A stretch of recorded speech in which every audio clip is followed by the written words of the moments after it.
buttons when we want to speak. Otherwise, I think we can go ahead and get started with the Pledge of Allegiance. Can you hear all right? Oh, I don't know if we can hear very well. Might have to turn this up. Keith, you want that off? Sure. I'll turn it off after the pledge for you. Okay, sounds good. Pledge allegiance to the flag of the United States of America and to the republic for which it stands, one nation, under God, indivisible, with liberty and justice for all. That's it. Lisa wants that off. I think I'm gonna maybe do that so I can still see Because of everything. that AC, it might be a little harder to hear. Lisa just threatened I'll me. just speak up. She does not want that. All right, so with that, trustees, I hope you had a moment to review the agenda. Do we have any edits or feedback? Okay, moving on. I think we're going to go ahead and jump right into the oath of office for our 26-27 Board of Trustees Superintendent Representatives. And who is... Hello, Ms. Alberts. Thank you for coming up and getting us going. Hey, you are so welcome. Good evening. I, on behalf of Mr. McKay, have the privilege of introducing our student board reps. So we're going to start with Ella's introduction. Ella is currently a sophomore at Capitol High School. Her hope as a student rep is to make a positive difference for the Helena School District by representing student voices to the board members. She's an active member of the Capitol High School Student Council, Capitol's Green Club, as well as Saturday's Children's Choir, Capitol High Varsity Tennis, and Varsity Golf Team. Awesome. Outside of school, she's very involved with Grand Street Theater, as she has been attending classes and performing on the stage since 2016. This upcoming year, she will be the first ever social media manager for the Student Advisory Board at Grand Street. Ella has also had the privilege to provide smiles to the community by being an avid scooper at the Big Dipper ice cream for over a year. Ella hopes to create a positive environment for all Helena families and create equal voices for all students. Thank you for serving, Ella. All right, Tyson.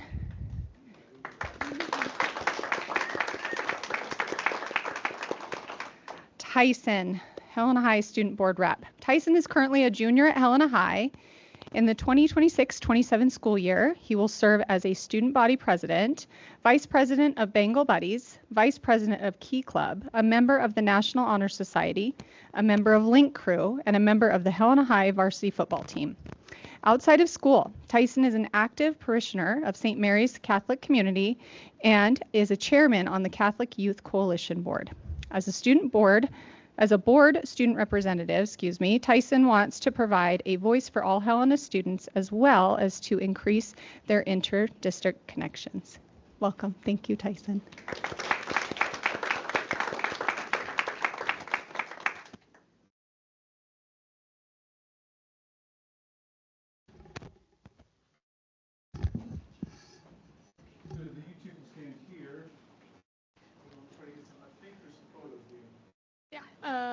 Face the board or face the audience? They can face the board, yep. Okay.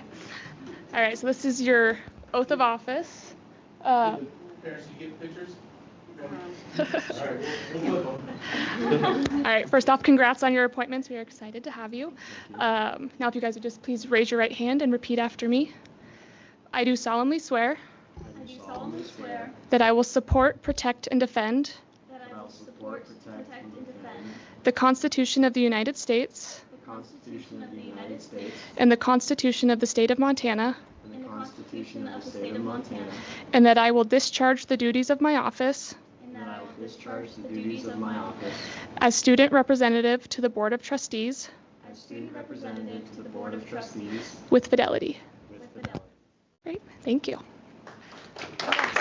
Congratulations.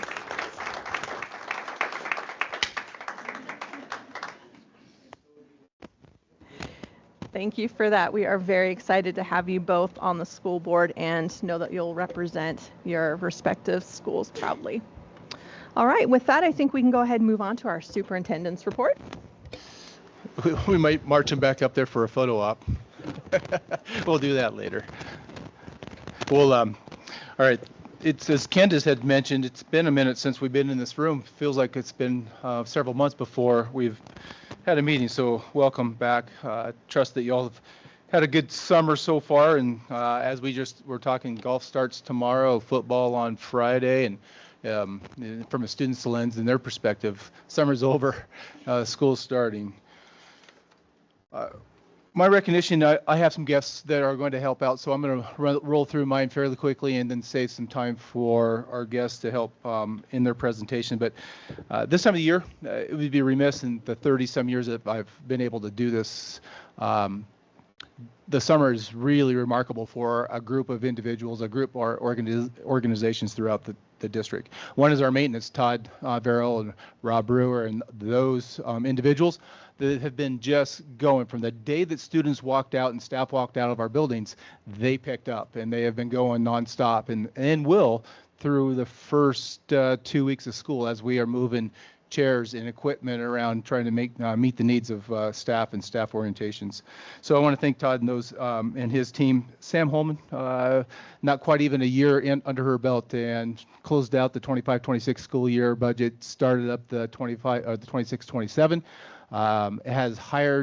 Has reorganized and has put a lot of time and energy into the department. So we want to thank her, and the oath of office is just everything's brand new.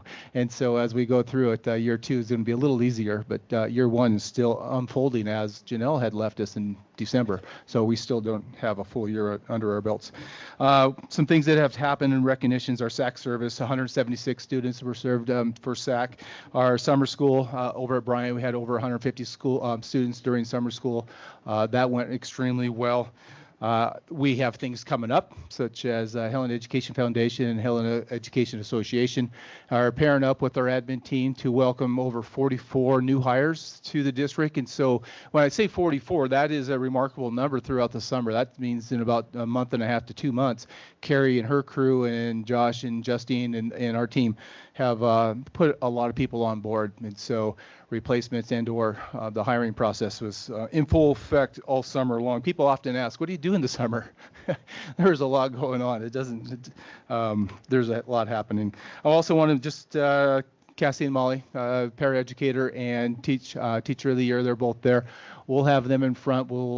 They're super excited, Mr. Meyer, around the public speaking engagements that come with the recognition. However, we'll also we have plans for podcasts and maybe some videos as well. So that's another way, rather than have the convocation where we meet as a whole group every year. We do that every other year now, as we did last year in front of Helena Middle. We'll do it again following year. That means that those on off years, teacher of the year, paraeducator of the year, they are excused from public speaking in front of their peers, but we'll catch them on a podcast.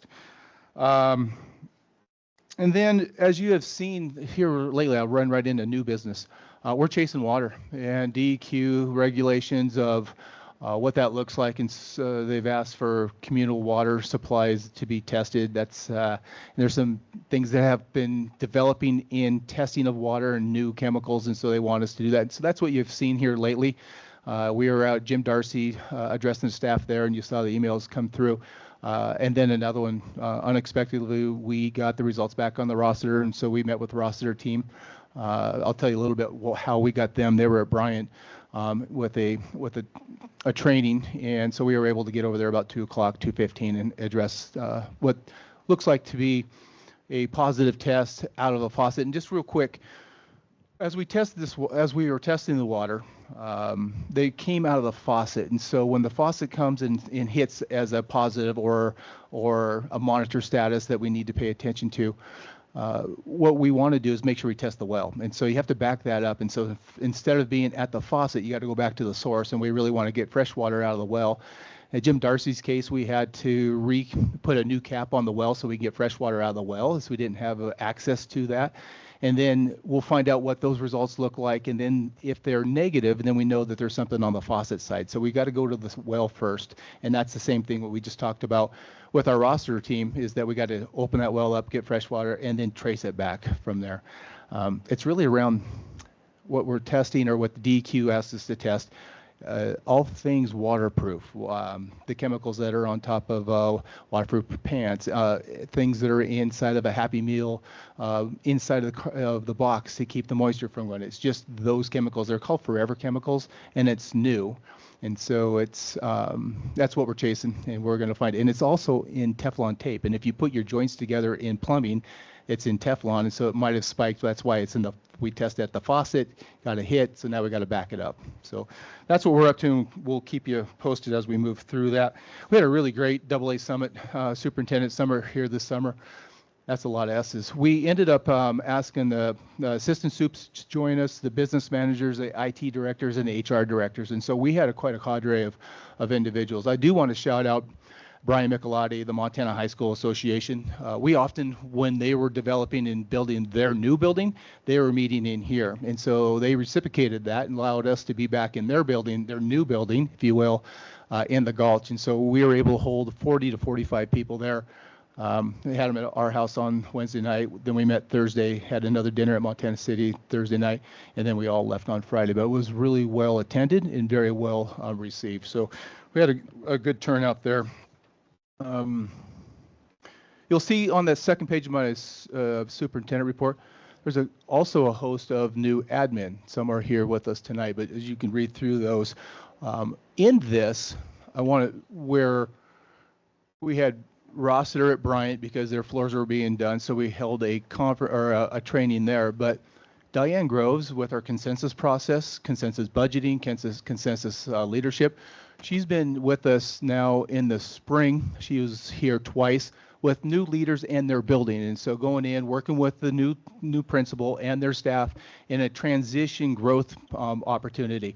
She's back again today. She was working, as I said, with Rossiter at Bryant. She'll be with Cal and his team for capital tomorrow, and then we'll be with 4Gs and their new principal and team on Thursday. And so as we get new leaders, we also want to continue the process in our consensus.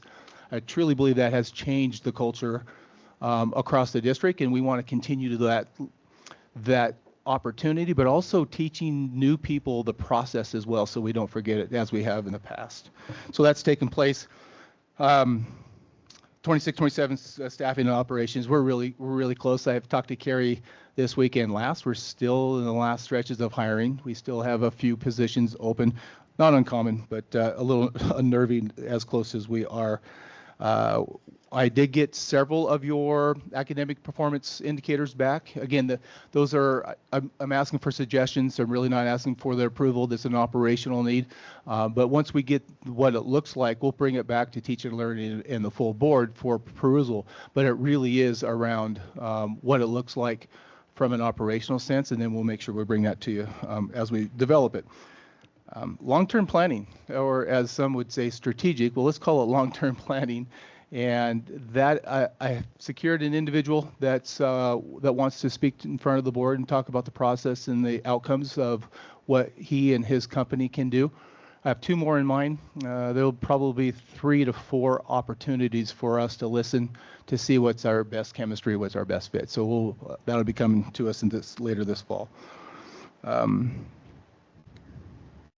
We also obviously will have our architects talking about the updates, and like us coming together, it's been a while for me to hear also what our architects have been up to this summer. So I look forward to hearing that this evening.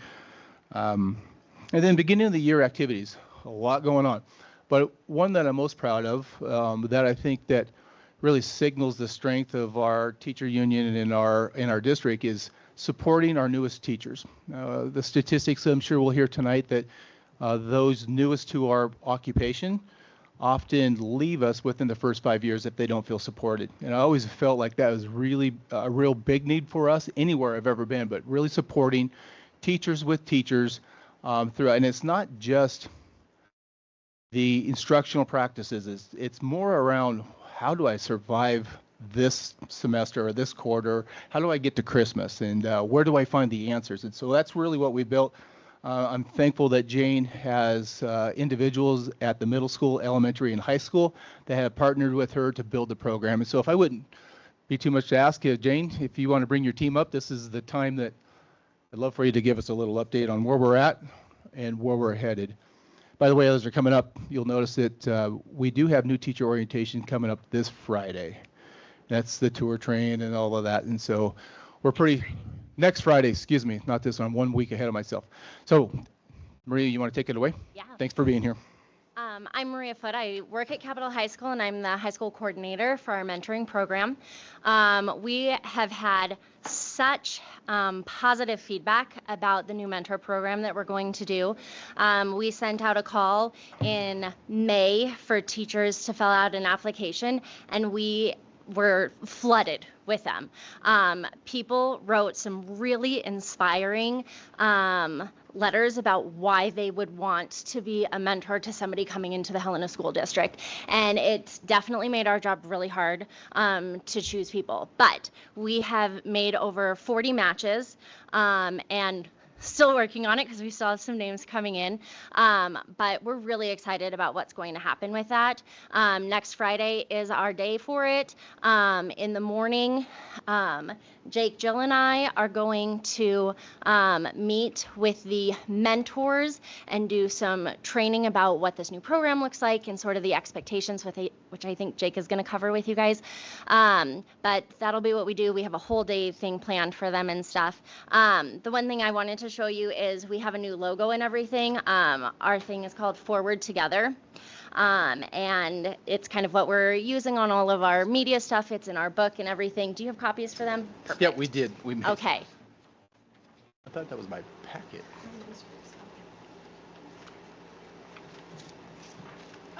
So I'm Jane Shawn, obviously. I am the Helena Education Association president. It has been so great to work with the district to get this program off the ground. Taylor, who's passing out our logos, she has been so easy and fabulous to help us get some swag and to work our logo into the district logo so we can show that this is a district and union partnership. So Rex has been obviously very generous and very gracious about letting us. He said, go do it, and we went and did it. So it's been great. On Friday morning, next Friday, on the 21st, when we do our orientation, what I'm going to be doing while they're doing training for the mentors is I get to go on the tour train with the mentees. Carrie Mizell is going to go. Allison Balboni is the one who gets all the credit for putting this together. We are also, I believe, going to ask the new principals if they would like to join us on the tour train. It is not the tour train that you all have been on to see the cool houses and all of that stuff. We do something very different. We go to our community partners, and we have someone always comes out and talks to us, or we go in. So we always go to Shodair. We've had Mr. Myers there in the past, but someone else will welcome us graciously, as always. We go to Helena Food Share. We got a really nice tour there last year when they opened their new building. We go to the State Union Office, MFPE. We go to Exploration Works and look at all the fun stuff that's there. We do Grand Street, Holter, and the Myrna all together, and this year we're going to the Holter. They switch on hosting us, but all three of those entities are going to be there. We go to the Chamber of Commerce, and this year we get to go back to the Historical Society, and we will be taking a tour there. So I'm really excited about that because, well, I will actually see the Historical Society this weekend, but I hadn't seen it. I didn't know I was going to get to do that. So that's what I get to do in the morning with the mentees, and it's really fun. They always get lots of goodies from our partners. They're very generous, and the chamber always gives nice gifts, as does everyone else. So yeah, it's a lot of fun, and I'm excited for Carrie to go and hang out with our new teachers. So afternoon, Jake. All right. One of the great things is that Rex allowed us during the school year to work together to come up fresh off the press, our Forward Together guidebook. This guidebook, I know as a Helena Public Schools, we have been wanting for quite some time with acronyms. What do they mean, right? a short synopsis, taking Carrie's employee handbook, meeting structures and timelines, learning about you guys, how to get in contact with you, what your union does, the important people up here at I'm sorry, I almost said May Butler, at Lincoln. Then one of the things that our mentors are going to have is a checklist. This checklist is going to help them, instead of just having a meeting just to check in on them, an actual meeting to say, how are you going to grow as an educator? What are the things that you would like to do? So the first thing that they're going to do is set up SMART goals. We're going to collect this data. We're going to see what happens when we get a 20-year veteran in. What would their goals be for the Helena Public Schools? And this information is confidential. Of course, it's going to be shared with us and Rex, but not the building administrators. This is between those two. Then from those SMART goals, they're going to set up their meeting logs, and then they're actually going to go and observe the educator. The observation is not an evaluation. That's the biggest thing. And so this is going to be, hey, I'm really struggling in classroom management. What are some of the techniques that you use? What could you show me? So one of the things that we're going to have is the administrators step in, cover the mentors' classroom so that they understand that this is a whole collaborative effort. We care about your success in our school district. It's not just the mentor doing all this. You've got the top and you've got the middle and the bottom. We're all here to help you succeed. So we're going to go over all the handbooks, everything that HR goes over with onboarding in a short way so that they're not feeling overwhelmed. Because then the mentor, while they get in their classroom, they get their things set up, they're going to go over that in more fine detail.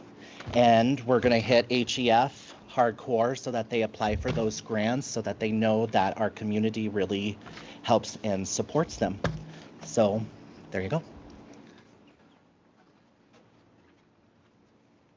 Hi, I'm Jill Putnam, and I teach kindergarten at Jefferson, and I am going to be the elementary coordinator. And we have worked together with the board, or who did the swag?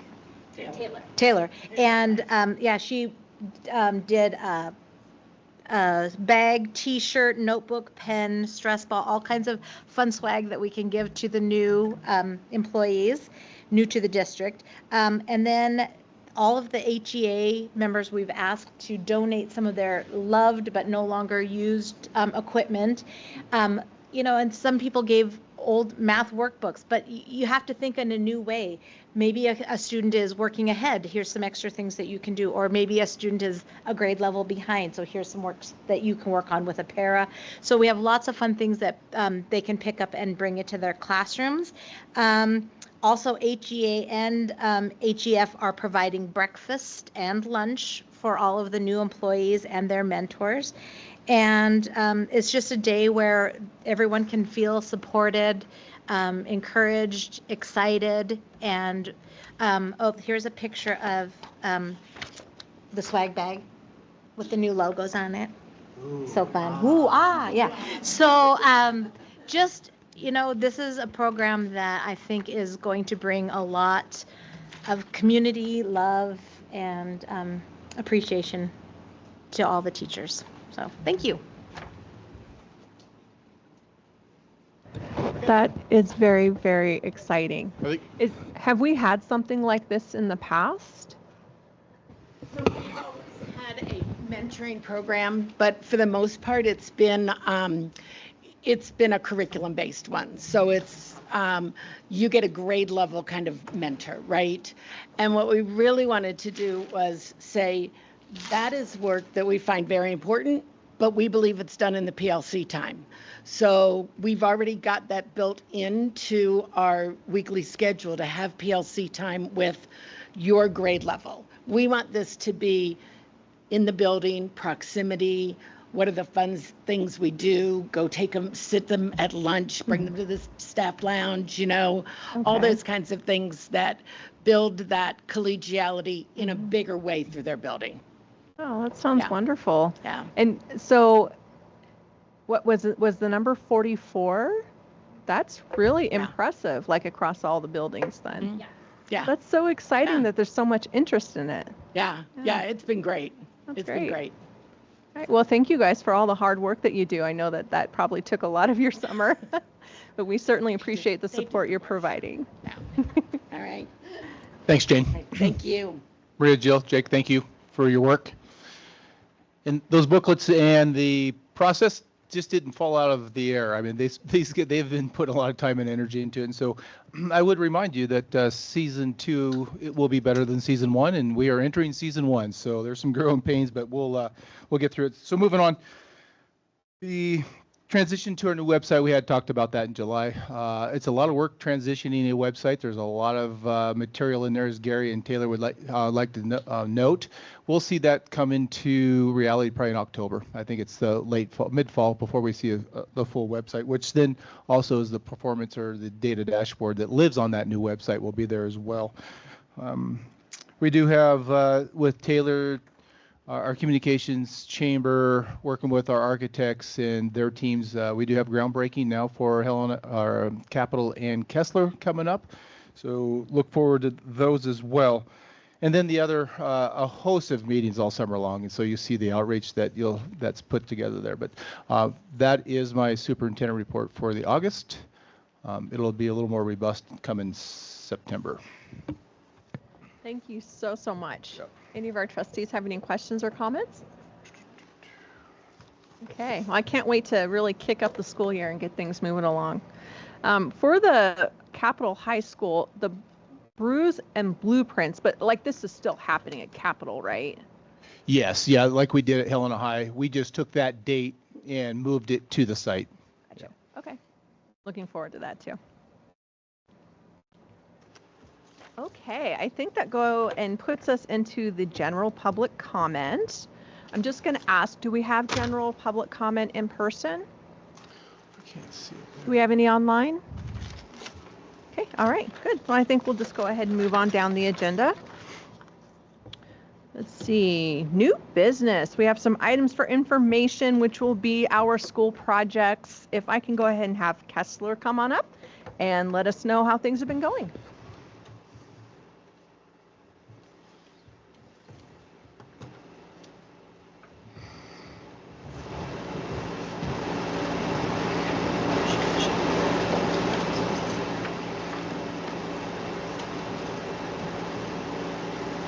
All right.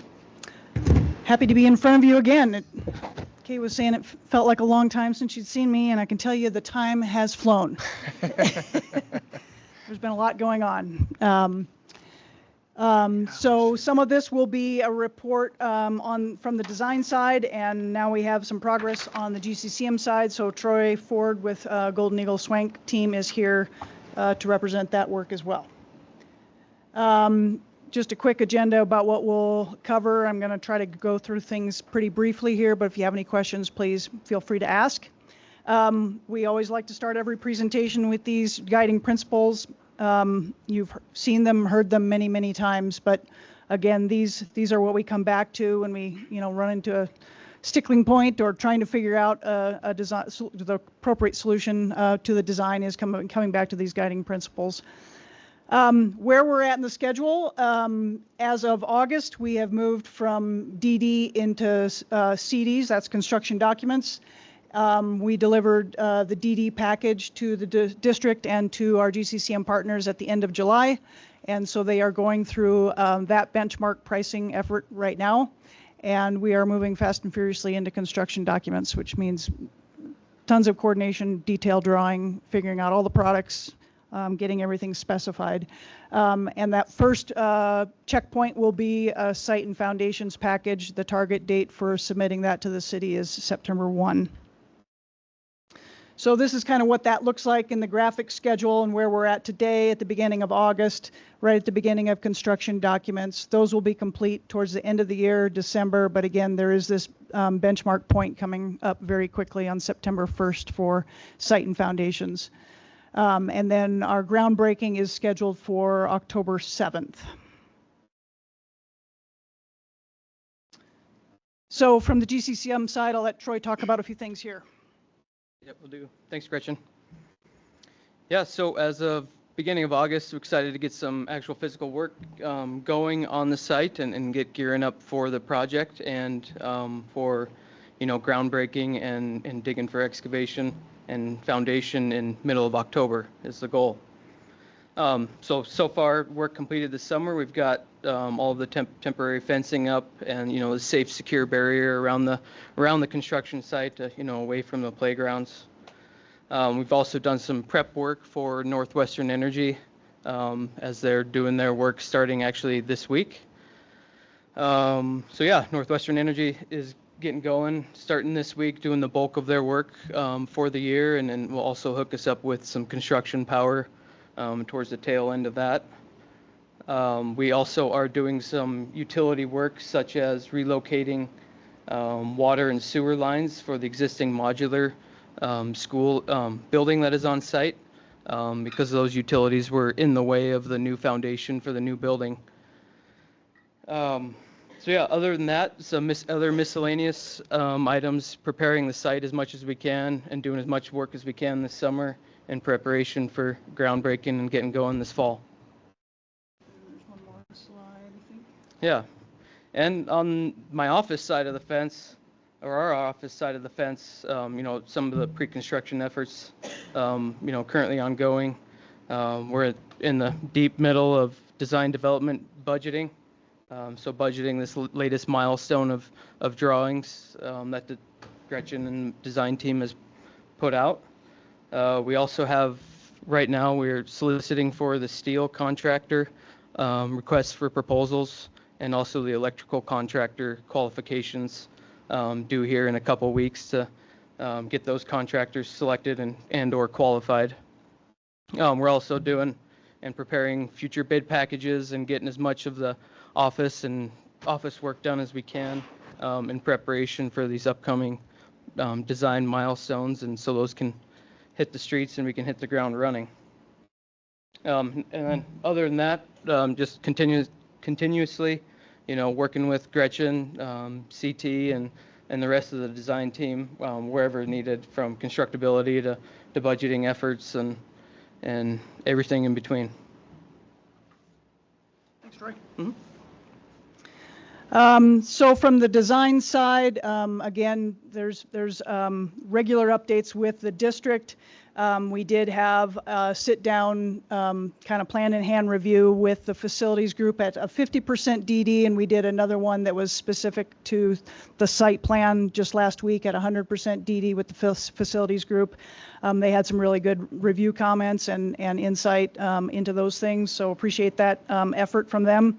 And then we will have our third safety and security review meeting coming up. That's not scheduled yet, but it's in the works. And then we have a finishes review coming up next week. Our interiors folks from CT will be here with product samples and everything to run through those with district and facilities, and then with the Kessler staff the following day.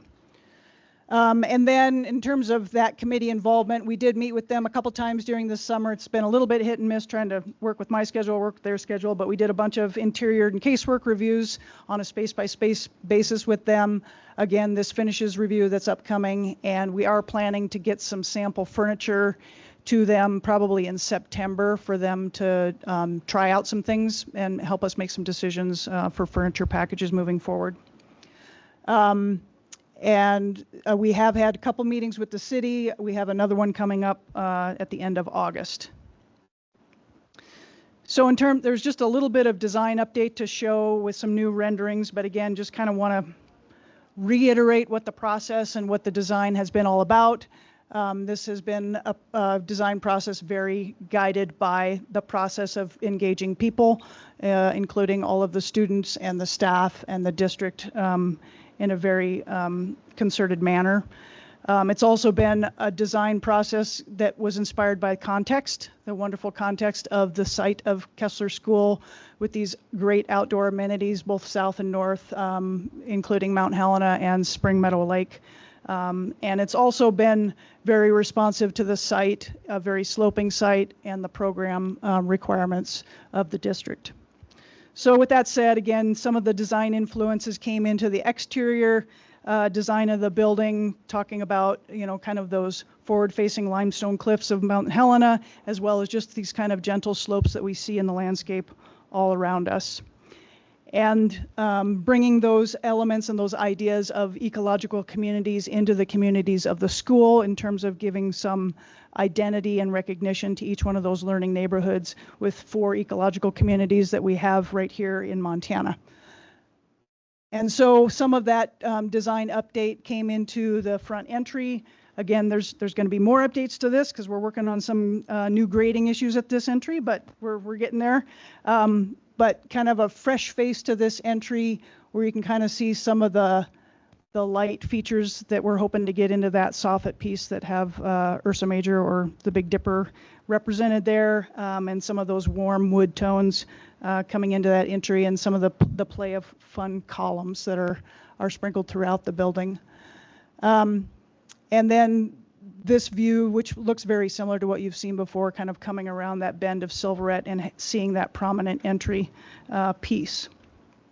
So the new design update is part of the interiors and how we have given expression to the library. So again, we were going back to kind of all of the influences that we were looking at in the building and thinking about what that means for a library, and thinking about kind of that chance to find a little small, quiet, protected space to read a book, and what that feels like in nature is maybe kind of a hollow or a kind of a cave piece, kind of that idea of prospect and refuge where you find a safe space that you're protected, but you can see what's going on.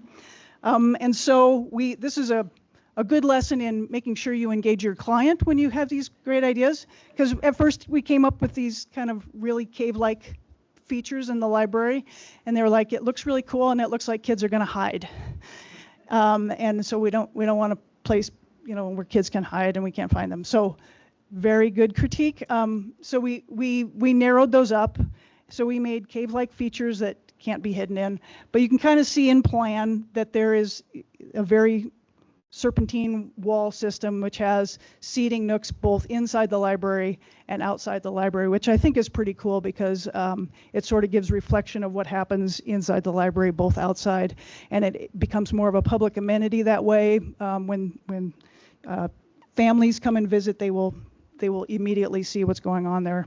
And so what that looks like kind of in that main, what we're calling the main trailhead of Kessler School, when you walk in, the Cougar Corner, that multi-purpose space is to your left, and that entry to the library is to your right. And so you can see those nooks, those reading nooks. The idea is the wall opposite is kind of a gallery wall, so it's all tackable surface that can feature student artwork. It can feature public artwork, however they decide to program that space. But we were kind of calling this the base camp or the den. We've been tossing around a few different names for that. So inside that wall also has similar expression with these reading nooks. Again, kind of these little cave-like pieces. The casework in the back, you can kind of see we're bringing in, there's kind of 4 colors, and those 4 colors represent the 4 ecological communities that are in the building. So again, kind of trying to make those community spaces speak to those individual communities. Again, some of the kind of fun column features that are outside will come into the library, and you can't see it out this view, but this is the amazing north view, which you can see in this view. And they will have a little view deck out there, so should be great bird viewing from this spot. Anyway, this is a really fun space, and wanted to share that design update with you because that's new since the last time we visited.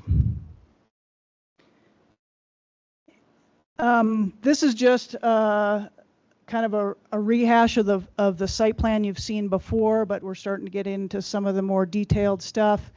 I don't want to dwell on this too much, but just to say that we are starting to pick some playground features and get those priced out and see what's in the budget. But there is a specific area for the FLS program that will have accessible features, kind of like what you're seeing on the upper row. There is also a push to have kind of landscape reflective playground features as well. So those climbing pieces and some of those other pieces kind of look like landscape elements, and then actually using the landscape that we have here for play, which is like an on-grade slide, since we can do an on-grade slide and slide down the hill. And we have some of those features both on the south end and on the north end, so we do have kind of this split playground feature. Nothing has changed about this site plan that is significant. We still are doing this drop off on the north loop with an accessible entrance on that lower level on the north side, the main public entrance off of Silverette on the east side, fire truck access off of Granite Avenue, and a bus drop off on Silverette.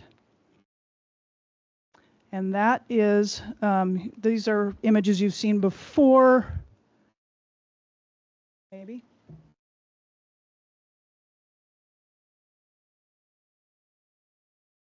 It advanced on my side. Let's see. Let's try again. There we go. This view from Granite on Granite Avenue looking up, and then the view of from Granite looking down towards the north.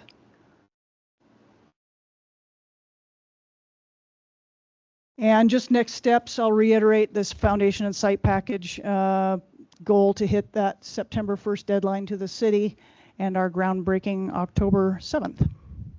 Any questions? Hey, Gretchen.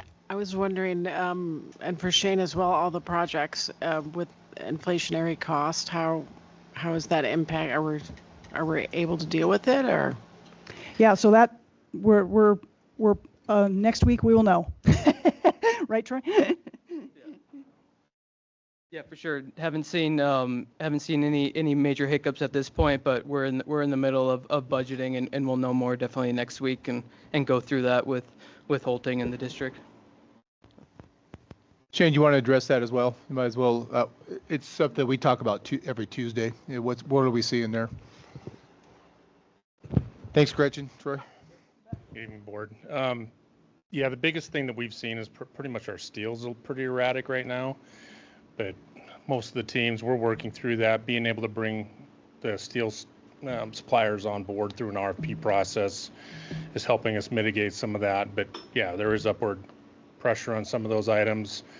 Delivery times have went out, but we're making adjustments. The contractors are all over it. DAC's done a good job of making some adjustments with some bar joists that we were having trouble getting in the amount of time, the schedule time, and we're okay. We've been fine. We've been able to manage it so far, so I don't foresee anything that's going to be a huge hiccup yet, come from the budget perspective. So, okay. Thank you. Any other questions or comments from the board? Okay, so then I think we're moving into Capitol High School.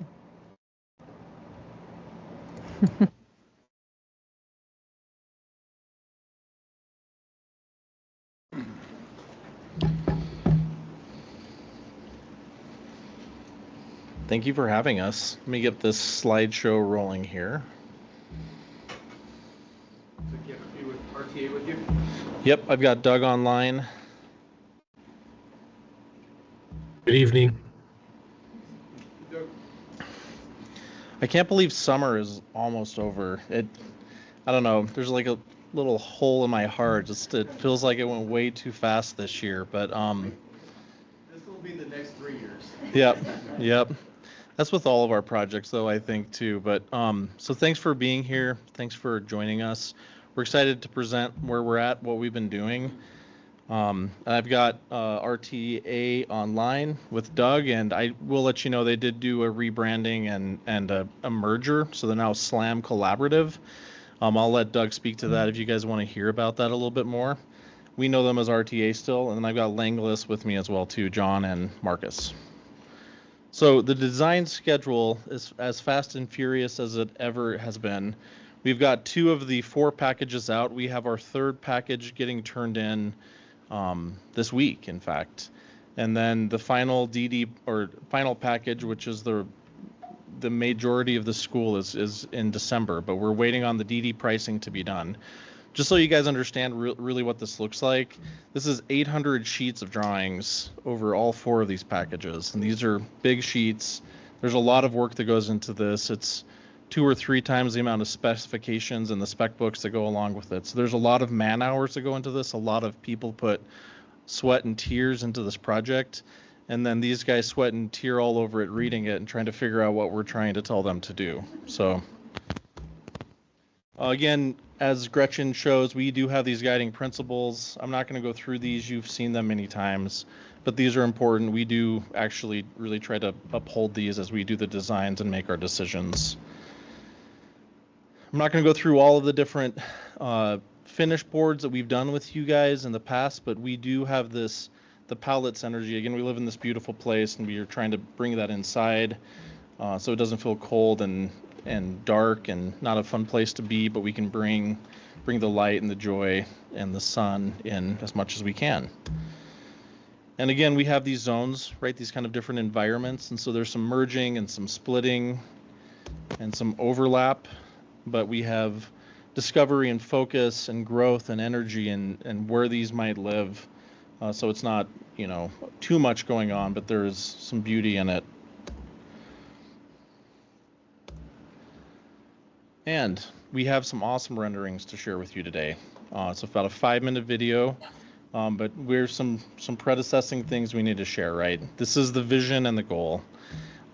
This is based on the design development drawings, those 800 sheets that you've seen, and we still need to spend some time really right-sizing and finalizing and aligning the design to the budget that Langlis is developing. So when you see these, just know that there will be some changes. Not everything that you see is going to be guaranteed, but we're really excited to share this as really what we're hoping and what will be happening in this school. Is that fair, Rex? That's fair. Okay. There's a lot that you guys are going to see. I'm going to let Doug kind of do the walkthrough. I hope this isn't too... Oh, great. Let's go. So we're going to walk you through the building from the entry, and so you can see one of those fundamental things that we try to do is transform the building, create an entry for identity for Capitol High School, and to make sure that folks know where that front door is when we're done versus the existing building. Of course, safety and security are very important to this process, and so as you come into this inviting entryway, you can see that transaction window where parents will check in, visitors will check in before they're let into the building. And as we've talked through this process and transforming this building, it's really building this heart of the school is one of the key components to this building. And so how are we connecting the gym that's on the right with the existing academic building on the left?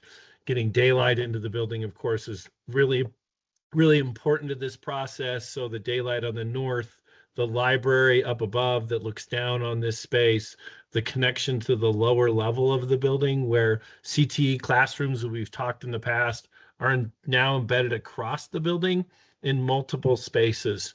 We do still have an opportunity for outside space on the north side of the building to accommodate students in the fall and the spring when the weather's good, and so there will be some outdoor environments. This is the CTE environment down below, walking up the stairs, going back into the heart of the school to the south, and then you see this transition to the upper portion of the building.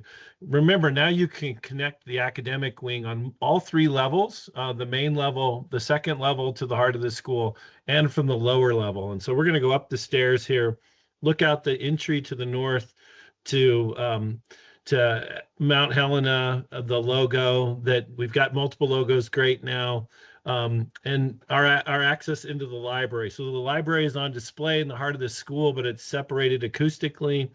You can start to see that environment being created with workrooms, support rooms for students, for staff, for the library staff. You can see we put a super graphic on the wall of historic Helena to make a connection outdoors, but you see the activity from the library into the heart of the school. We're going to go to the north here. You see small group rooms for individual instruction, make-up tests, those sort of environments to support students in a modern library space. And then looking to the north, out of this window, we'll have a great view. So as we transition to the outside, something that was important to Rex, but what's the view from the north when we build this career and technical education building, and you can see the connection to the existing building, the slope on the site. You're going to be able to see this from the street. If we re-enter the building from the north side of the building, we make a connection down to the academic wing. We're renovating all of that space. There are breakout spaces, extended learning spaces, learning on display to support students and staff in the learning environment. If we transition back into CTE, we're walking down the hallway. Again, learning is on display. CTE spaces are available. And so you start to see automotive, machine shop, those sort of spaces in these two-story volume spaces. So we have a great connection to the interior of the building and showing this off. The last is really the transformation of the academic wing.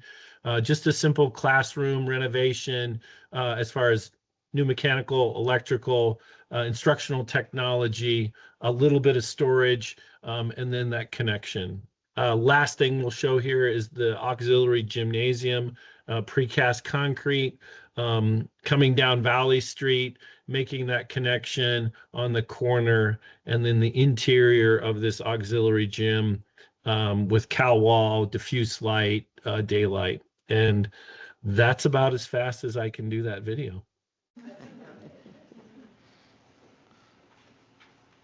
Yeah, there's an awful lot. This is a really big building, and there's a lot of pieces and parts. So we haven't shown you everything, right? There's still administration. There's still all the other classrooms that are getting built. This is just kind of a snipping preview of kind of everything that we're doing. There's a lot. It's been great. I'm going to let Langlis talk a little bit about the construction, because that's been fast and furious as well, too. Great. So we're getting started with that package one. We pretty well wrapped it up. We had multiple classrooms that we built out to temporarily house the students. West parking lot, they're starting to expand that. That's actually part of package two. But we want to get that ready for the students there at the end of the year, or at the beginning of the school year. With that, the basement is pretty well gutted right now. We're going to start rebuilding that shortly. A little bit more demo in package two to finish up there. We got containment walls getting placed this week. So from there, we should be ready for the students to come back and be good neighbors. With that, on the office side of things, we're going out for package three. That's going to be core and shell for the auxiliary gym and the CT building. That one goes out on the 14th, so Friday here, once we get plans from Slate and RTA. We're asking for that back on the 1st of September. 100% DD pricing, we're turning in end of the week here. Slate and RTA are going to dive into that. Let us know if there's any questions, and we're going to meet back up, make sure the budget aligns with their plans. Then package two work, we're starting that here next week, or the 17th, really. That's going to be demolition in the basement area, concrete cutting, MEP work, digging on site, so a lot of movement. So that's all we have on our side right now. So we have many more pictures and drawings, again, 800 sheets, but we didn't want to overwhelm you guys. So this is our presentation for the night. Do you have questions? Thank you. We'll take it in bites for sure. Yes, Trustee Myers. First of all, thank you very much on the library. What an incredible improvement of what the current situation was at Capitol High. So I applaud you, and you know that's one of my issues. So thank you very much. That's exciting. I love the sense of the automotive, and where students can actually see what's going on when you go down to the MSU engineering buildings. Each one of those buildings are built with that same concept where students can see actually what's being taught and what's being learned. So thank you very much. The sense of safety, security with students and the building that's going on, can you talk to us real quick about what that's going to look like on the first day of school? With the construction? Yes. Yeah, so I'll let Langlis talk a little bit about that, but there is going to be secure fencing and partitions that'll be built. So we will have site fencing, more site fencing going up. We got some in there in spots right now. And that'll be pretty much for the additions. On the interior of the building, we're going to do containment walls, and we're pretty much just in the basement right now. So these containment walls will separate and just, how can I say it? It allows all the egress for everybody. I've been working with Cal on some of that, so, and it'll keep the students on one side and construction workers on the other. Other questions? Yes. I just want to thank you guys. As a Bruin parent, I've had a little bit of West Side envy looking at all the drawings for Helena High, and I know it's way more complicated because you are keeping a huge part of the original buildings and putting in new, but it's transformative. Really, honestly, I'm just so excited for our kids, and what a great time to be coming in as the principal in that beautiful space. So thank you, appreciate it. And I'm sure you'll keep the views. I'm sure we'll change a little, but I'm sure you'll keep the same feel that we're getting watching the video. Thanks. Just adding on to John's answer to Keith, so with egress and all of that, we've been working with the fire marshal, and so he's been on site a few times going through the building, making sure it's safe. And then we've established egress plans and evacuation plans with the school. And Langless and all of its subcontractors will be doing all of the fire alarms and evacuation plans with the students. So, thank you. The city, city has been over there often. Lou, our fire chief, has been working with Todd and the team weekly, if not more. So I feel like there's been a good partnership with the city in that aspect of egress for fire. Well, thank you very much. Your work is always appreciated. Thank you. Thanks, guys. Well done. Okay. Ella, what'd you think? It looks beautiful. I'm really excited now. Thank you. All right, then I think we're ready for Helena High. Hey, Tim, why don't you go first? Oh, that was good. You're welcome. That was good. So, haven't heard that before, have you? I'm Tim Folt. I'm the taller of the two Tims with Dick Anderson. Technology's not my things, but I did put together a slideshow tonight. Look at you go. Hopefully I can share. Did you put it together? I did, actually. Well done. All right. How do I share? This might be...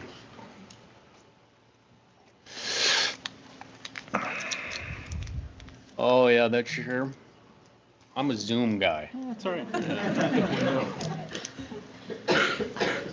have to get all the contractors back? Awesome. Thank you, Gary. You good to go? They do that at their trailer. They're supposed to do it. Everybody's supposed to be, yeah. And Shane's been running on that one.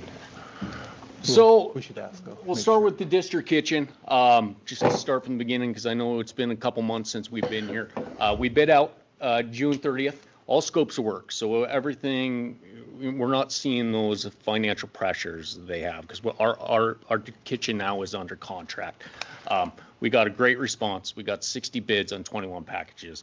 And we got a great response on those packages, the main packages, electrical, mechanical, that really, moved the needle quite a bit. So that was good to see. So on what we're seeing kind of company-wide on bidding currently is material prices are going up, but actually the market in Montana is slightly going down. So it's kind of meeting itself right there, what we're seeing. So we're hopeful that trend continues, because we still have quite a bit to bid out in the main job. We're talking Helena High, PAL. So contract-wise, we got that completed July 7th. Work started July 10th, so we've been there about a month on the district kitchen. Permit, we're through the city on the permit. I know that's a big hurdle that we've been working through. We got it, July 29th.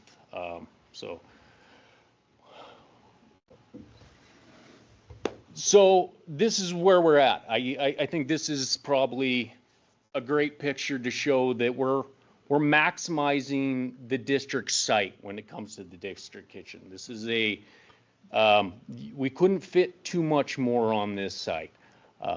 As you can see, we've demoed everything. The footings are being built. So these drone photos, we took these last Thursday, and it is amazing if you drove by today how much it's already changed from Thursday to Tuesday. There's a water line going in next to it. I do have another photo. We poured our first concrete pour was today. Shane and I actually were, seems like every project we go to, the rebar just gets bigger, the anchor bolts get bigger, they get in worse spots, and this is no exception. The rebar is, for as light as this building is hefty, and part of that, it makes sense. The factor of safety you put on school facilities and facilities of this nature is just a lot higher than you will see in a commercial building and that kind of stuff. So Tim and his team have reasonings behind a lot of that, but it just shocks me every time I see it, and it continues to move. So that's where we're at. District kitchen. Oh, one other thing I would like to point out, and one of the reasons I believe this project is going so well. So from July 10th, where we started, to now, our first concrete pour is pretty impressive. And I do believe it's one of our superintendents, Matt Noem, who is a Helen graduate. So I would like to point that out. So any questions on district kitchen before I move into Helena High and Powell? Perfect. So Helena High School, Powell. Phase 1 bidding, we bid that. We already presented that to you. That was in beginning of June. That south foundation excavation, that rammed aggregate piers. I want to talk a little bit more because that's a big one, right? When we talked that we're putting this on a site that was sinking before, right? So what are we doing to counteract that? And so that rammed aggregate piers is a big portion of this project. So I'm going to hit on that a little bit harder, but we bid that back in May 28. So they have to do their own design. So that's what's taken some time to get that ball rolling. They had to follow, the concrete foundations and stuff. So phase 2 bidding, July 16th, was the rest of the concrete foundations, concrete slabs, structural masonry, earthwork complete. Structural steel, we did an RFP, remember that? So we're not seeing some of those pressures. We're already starting to procure, get in a lot of our steel and that kind of stuff. So, and also part of that was underground plumbing and underground electrical, so we can start going vertical here. So contracts, June 4th. That's our first one. Phase 2, July 21st. Contract to date, dollar-wise, we're about 22% of the project. So we're getting there. I think Tim will talk a little bit later. We're looking drawings beginning of September, finished bidding October. So I think Tim's going to hit a little bit on that, so I won't try to ruin anybody's thunder here. So we're kind of in that awkward situation where we have some pre-construction activities because we're not fully bid out, and we got some construction activities happening here. So some of the cool construction or pre-construction activities that we worked through is we took a scan of the gym floor. The scan of the gym floor is to help us set the elevation of where the existing, because we're going into an existing. So to be able to set that elevation, we wanted to know where the existing floor is. So that's what this scan is showing us. And so that's the center of your court is actually probably some of the flattest area that you have, which is good, right? That's your playing surface. That's some of your. But wait, there's more. So what you're seeing here is that gym floor though does go from red to blue, which is about a 2-inch difference. So we're trying to get that. So we might see some ramps and that kind of stuff. So that's kind of one of the pre-construction activities that we were doing behind the scenes when we were working on that. So what does that mean for us still going forward? So another thing we can do with this scanning technology is underground rough-in with mechanical systems and that to make sure it's in the walls. So we'll go through, we'll scan it, and what you're seeing here, this is a previous project where we scan and you can see the pipes are out of the walls, right? So we take these scans and we overlay it with the drawings to make sure they're in. So there's not rework. It's a benefit A, for the subcontractor putting it in, and B, for us, schedule and quality, especially because a lot of these floors, especially these days, are ground concrete. So if you miss the wall, it's kind of a bigger deal because the flooring won't cover it.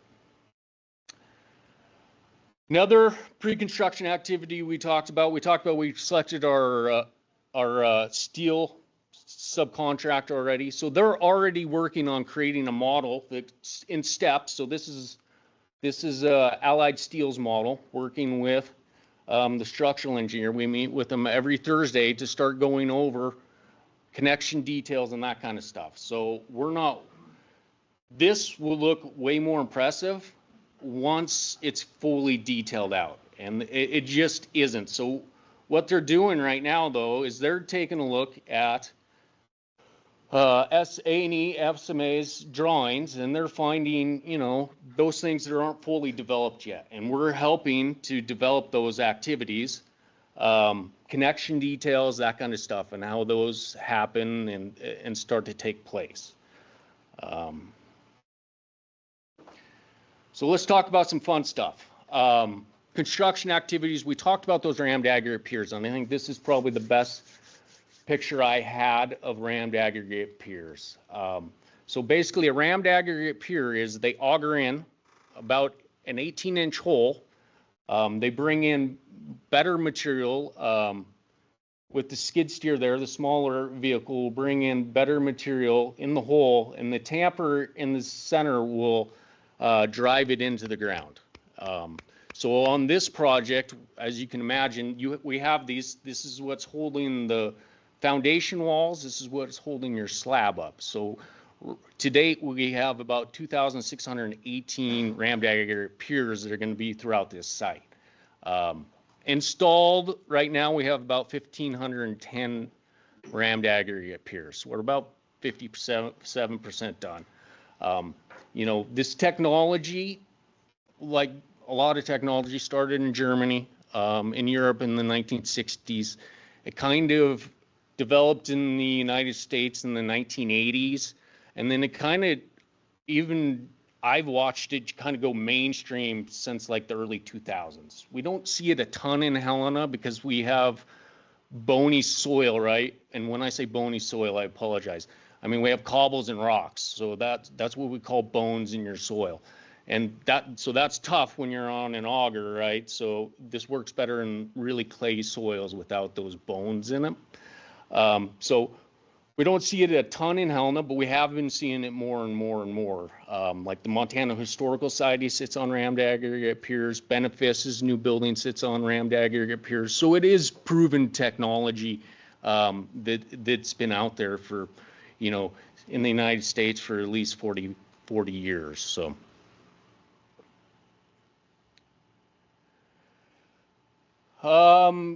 This picture just kind of shows we're working on the demo of that east side. The rammed aggregate piers. You'll start seeing concrete starting hopefully today. They'll start forming up on that south side. PAL will start on the south side and we'll work north.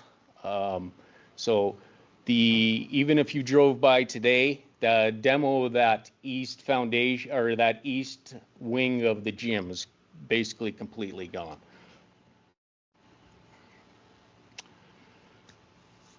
This picture, you'll see that we have the pipe in the lower right corner for the water line along Cook Street. It's super critical we get that in. That's one of your only inlets. As a student, it will be through Cook Street to be able to access the parking. So that'll be super critical. Up in the top left, though, I will point out just to the west of the football field is the temporary parking lot that the school has negotiated and leased from Helena College. And it doesn't, in this picture, it doesn't look like it's that far a walk. So.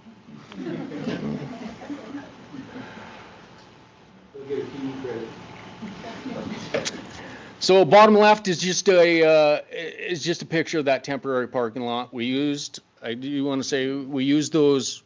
We milled up the existing asphalt parking lot, and we use those millings in the temporary parking lot. So great cost savings to the district. Couple pictures here is we've been working with the AHJs.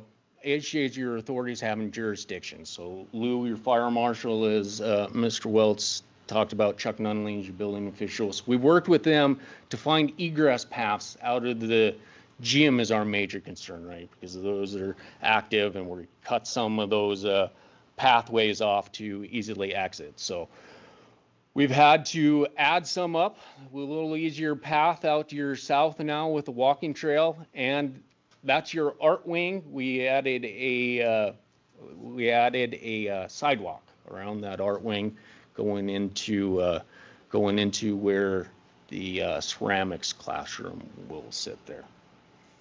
I have a pretty sweet presentation on our pre-apprenticeship program, but I'm going to hold off. I'll punt for tonight. But I do think at some point I will be, because we do have 3 or 4 Helena High students that are enrolled in our pre-apprenticeship program, so I do want to present it. And I know, Janet, you heard it and when we presented for the thing, but I do think it's important. But any questions on the construction?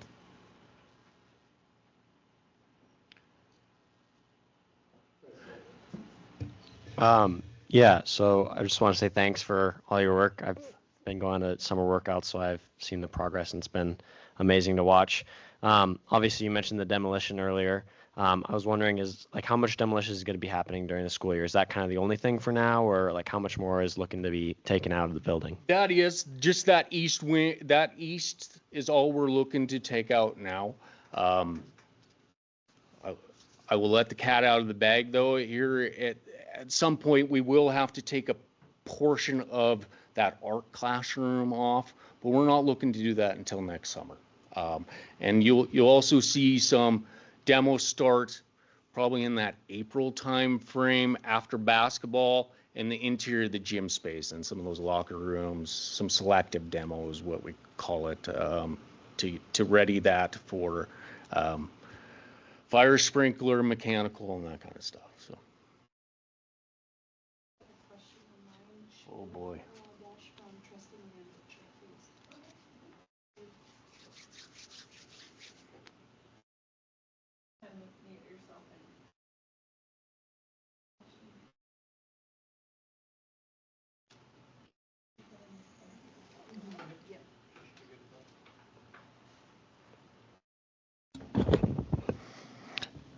Hey there, trustee. Can I ask a question real quick? Sure, yep. Okay, thank you. Sorry, you guys are really quiet. I'm not sure what's going on with the mic there. Yeah, so one of the most frequently asked questions I get from community members is around the sinking site. So thank you for the Rams Aggregate Piers 101. Do we have any concerns about the existing the gym that we're keeping continuing to sink, or ways to mitigate that?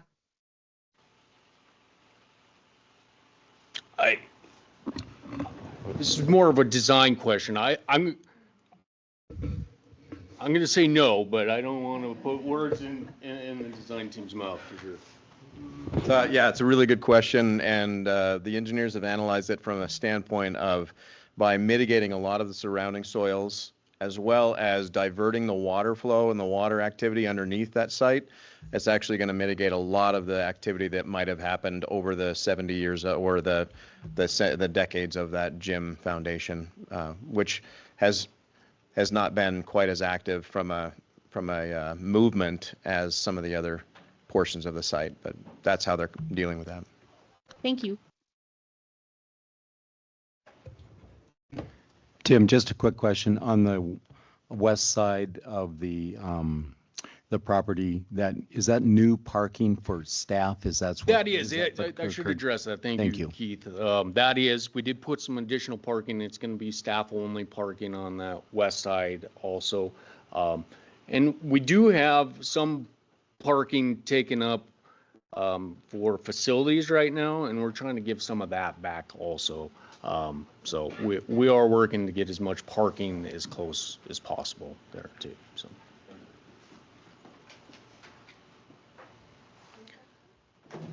Move.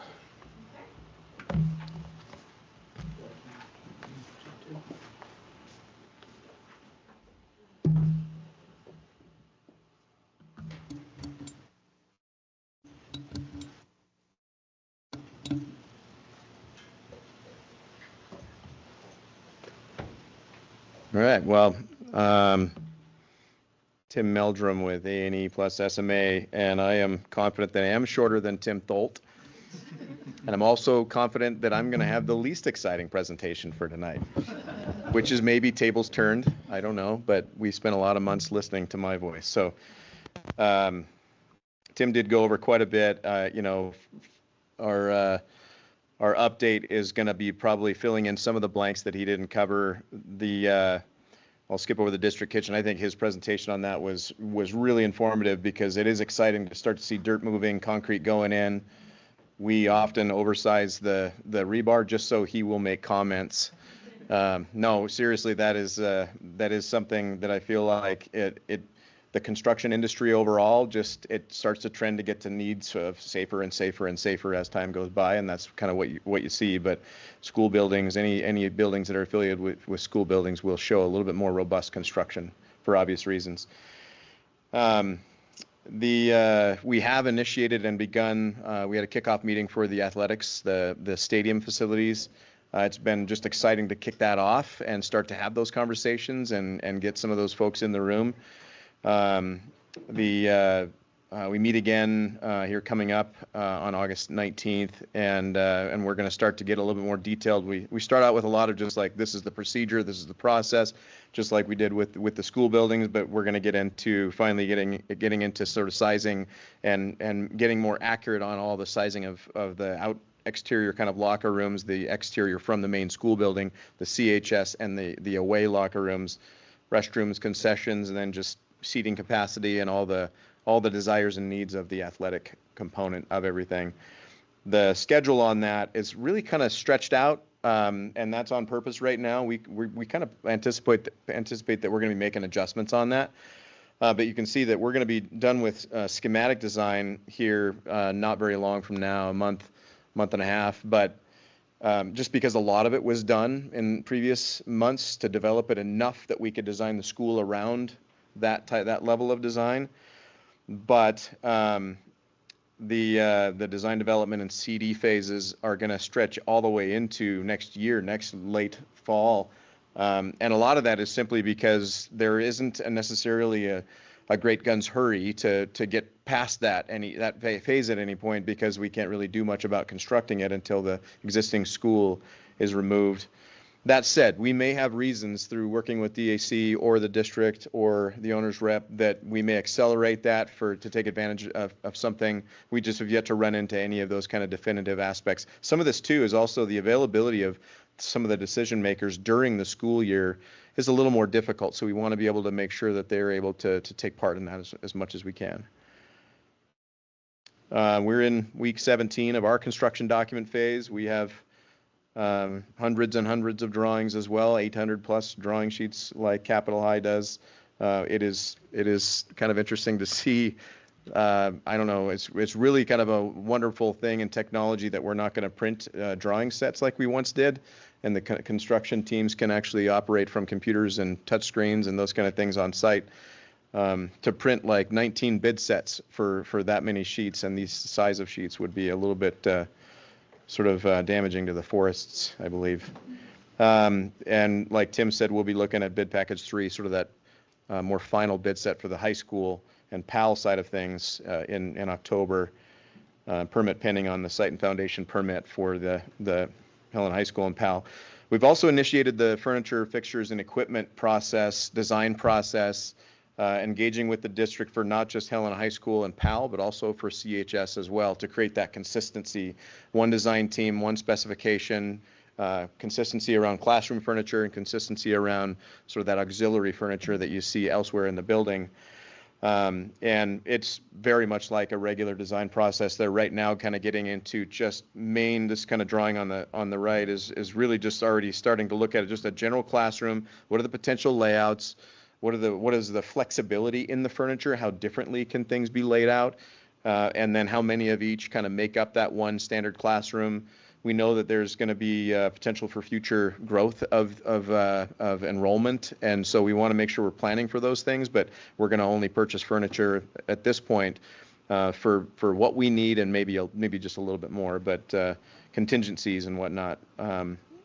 The schedule for that is looking similar to what you would expect from the stadium standpoint. Obviously, we don't have a building to put furniture in, and so it's going to be a nice kind of methodical process, and we'll be looking to kind of wrap a lot of that up with bidding in that March of 2028 timeframe. Again, flexibility in that, but I think it's going to give a lot of people participation in making decisions. We'll even order some furniture to make sure that there's opportunities to select things based on durability, quality, comfort, functionality, and all the flexibility options in the classroom furniture and whatnot. And that is my very simple, short presentation for the night. I'd like Rex to note that. Any questions that I can answer?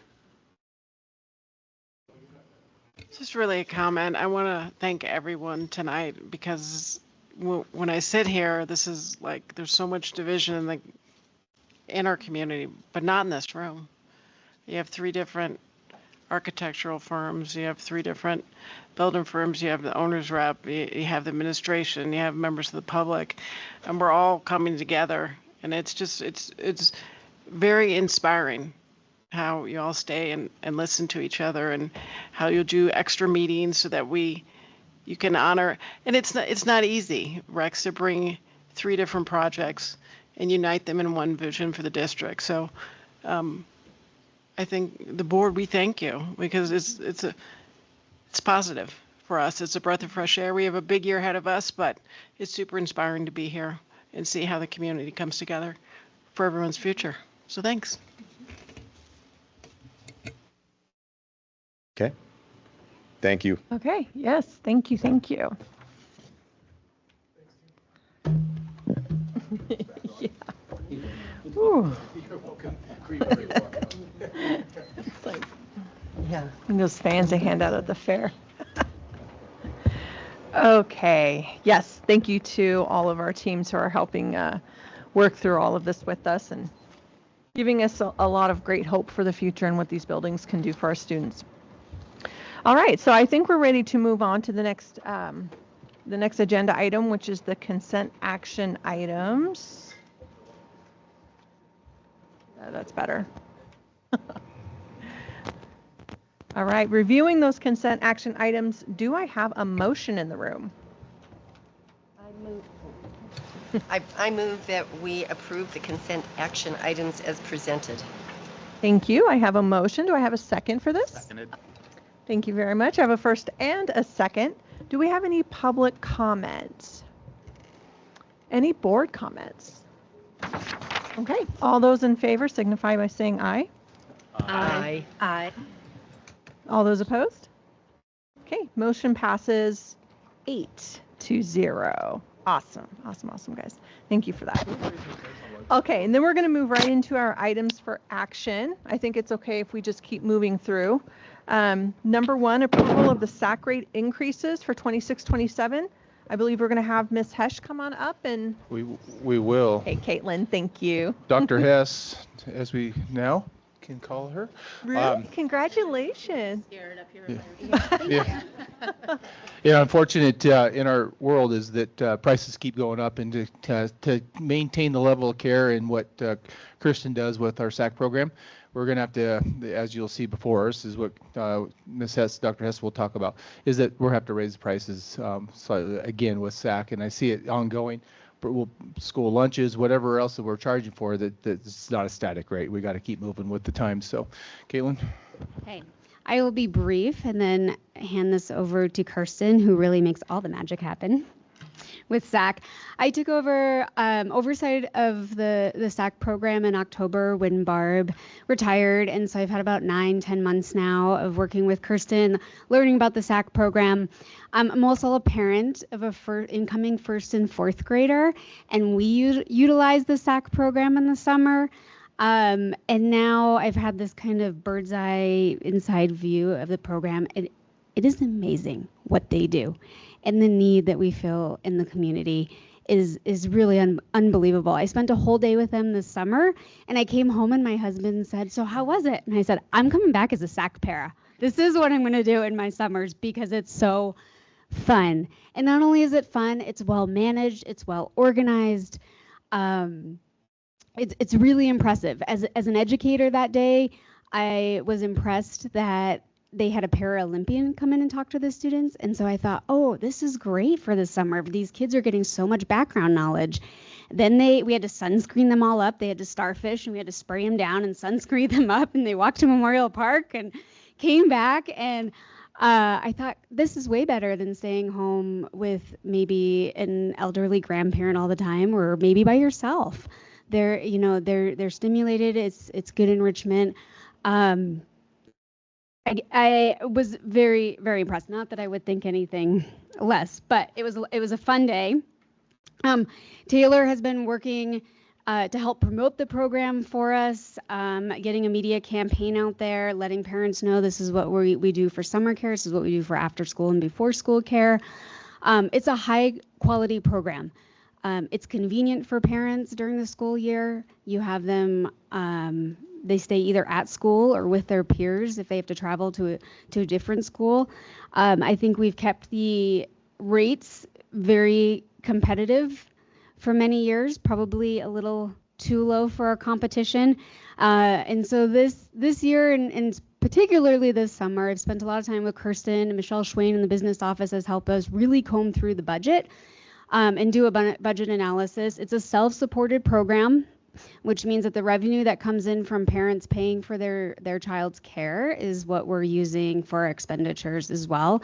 Some other revenue in there too, Best Beginnings reimburses for students that are on scholarships. We also have reimbursement for the food program. So there's a little bit there, but the primary revenue is from that. So I've learned a lot about profit and losses and budget sheets.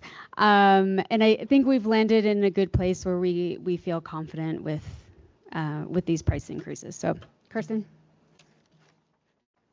Thanks, Caitlin, for the kind and thoughtful words, and thanks again for having me here. I always enjoy and am proud to stand before you all and our community and just talk a little bit about our program and how special it is, not only for our own community, but even in the state of Montana. It's very unusual. So just a little bit about where we are. We have 3 days left of summer SAC, and it has just gone gangbusters this summer. We've served 176 children this summer, down from 5 from last summer. So we're very close in, those offerings to students. We have been at Central School again this summer, and it's just been a fabulous place to be. It's centralized location for families, coming into all of Helena.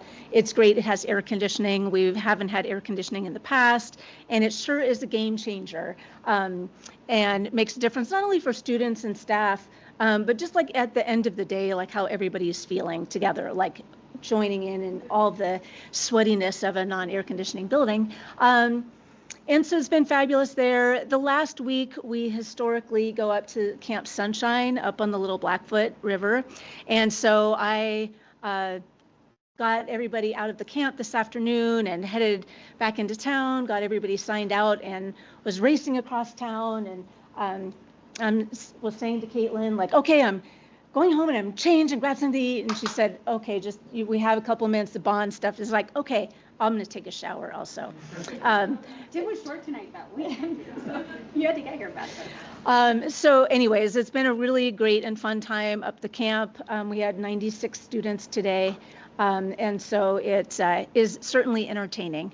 And so then kind of moving forward, looking at fall, we have about 300 returning students. And I have another couple of interviews tomorrow. We're, again, short on staffing. Taylor has done a fabulous job this summer promoting SAC and also putting out little tidbits of, doesn't this look like a great place and fun place to work? And so I am grateful for that. And then really, Caitlin has just really done so well in helping us kind of just get more presence in the community and keeping us like in the district, like, oh yay, remember that we are here. So I really do appreciate that. So those 300 students, we still have not completely decided on staffing. We still have not completely decided on how buildings will go. That is going to be dependent on some of these interviews in the next couple of days. So looking forward, really then how Rex started off is that we are looking to increase our rates again. Between just the increase of goods and services in our community, those have risen and we all are aware of those things.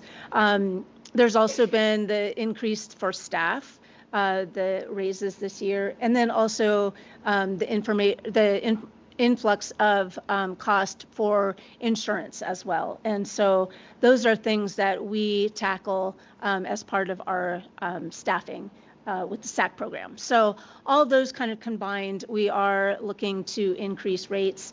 Caitlin had mentioned that Michelle Schwain has been just such a vital force in helping us get our numbers straight. And she just has that brain, can work numbers. And Caitlin and I are just like sit there in awe sometimes of, how her, like she's computing things and my head is spinning. So just a quick shout out to Michelle and all of the business office. I know that you guys are so supportive of us. Any questions? Can you just tell me if my math is right? So, like, if you were 5 days a week, the monthly would be 272 or Yes. 270, and that's like 40 hours? Is that like, if you do, is it like 2 hours a day? So it could be as long as 3 hours a day. So how I like to even break it down is looking at, if it's a 5-day-a-week program, there's 20 days of care, essentially, plus or minus. Okay. And then on Mondays, we operate from 2:30 until 6. And then on the rest of the school days, we're 3:15 to 6. And so almost, 2 hours and 45 minutes on. So that's well under $10 an hour per Correct. hour? Yes. Which, so even though we're increasing, it is still a phenomenal. Well, babysitters are more than $10 an hour, so. Yeah.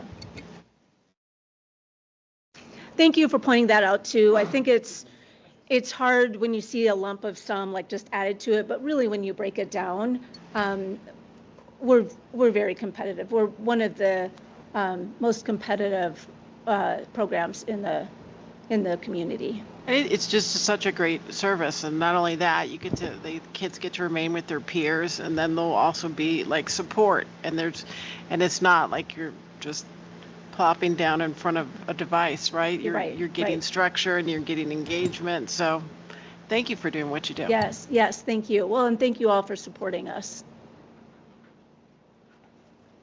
Any other questions or comments? I'd just like to say, historically, 1991, Dr. Gary Toothaker, and Lisa will remember this, but he came to the district and said, we must do something for childcare. We must have a program within the district. And so I tribute his work starting there and what you're continuing to do. It's been an incredible program, and we knew it would be, and it has serviced many children well and our employees well. And so kudos to you to keep the program going. Thank you. And it's so strong, and to see the numbers in the summertime and during the school year, it's just important. It's a way of life now that Right. that we come to expect. So thank you very much. I always tell, well, and thank you very much. I always tell, everybody that we are so fortunate in Helena to have this program, and for folks to have this foresight, how many ever years ago, to come up with the idea of after school, and that it has maintained this entire time. I mean, we're just so fortunate. So you said 300 students coming in for the fall, is that right? Is that at capacity? I mean, is that the number that you can accommodate, or are there people on a waiting list? That's a great question. So 300 those are our returning families. That isn't any new kindergartner, any new person into the district, any families that have changed in their works, setups or needs. So because we're licensed by the state of Montana, our ratio is 14-1. And so really so much of what we do is based on that ratio piece. And so right now, most of our sites, if you kind of average it across the board, we're at about 30 kids. And so that 28 number, so 2 staff. And so we are full. We have a couple of slots here and there that we'll start getting out in the next couple of days.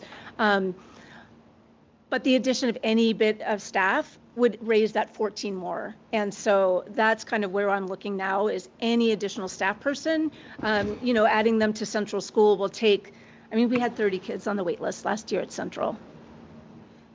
Big number. Kirsten, we talk a little bit about the limitation isn't the number of kids that want into the program, it's the ability to find people to work. And that's that ratio we're talking about. We're struggling finding SAC pairs. That's been the hard part. I think some of the challenge truly I always tell people it's a fabulous part-time job. No evenings, no weekends. It's fun, it's active. By the end of the day, you're like, oh my gosh, we're done.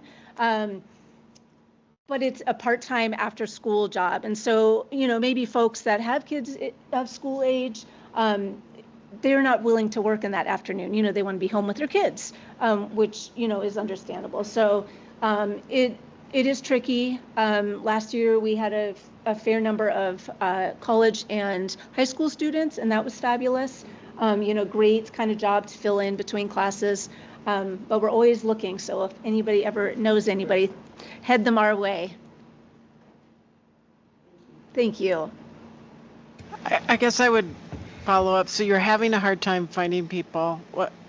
This is maybe what's our strategy for getting, because I'm sure you're obviously you've been thinking about this.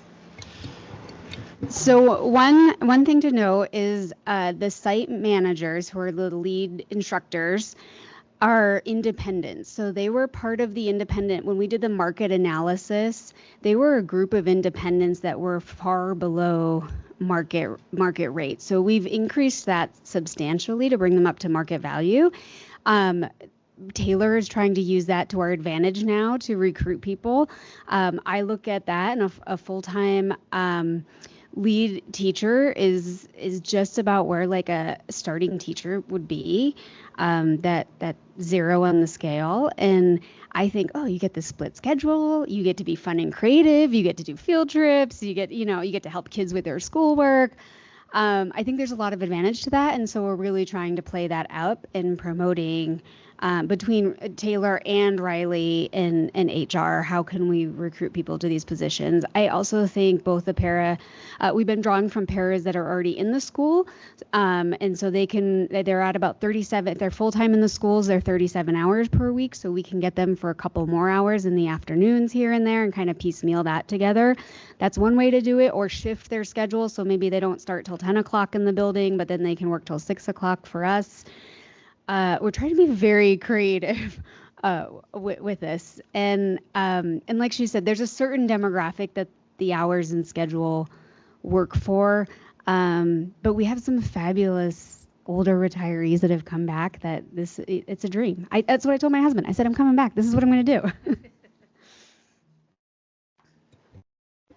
It's the part-time work that it fits some people's schedule, and it really hinders others. It's like a bus driver. Like you work in the morning, you work in the afternoon, and filling that in between. So it works for some, and it doesn't for others. And so you're marketing to an individual that has the freedom and flexibility for that part-time work.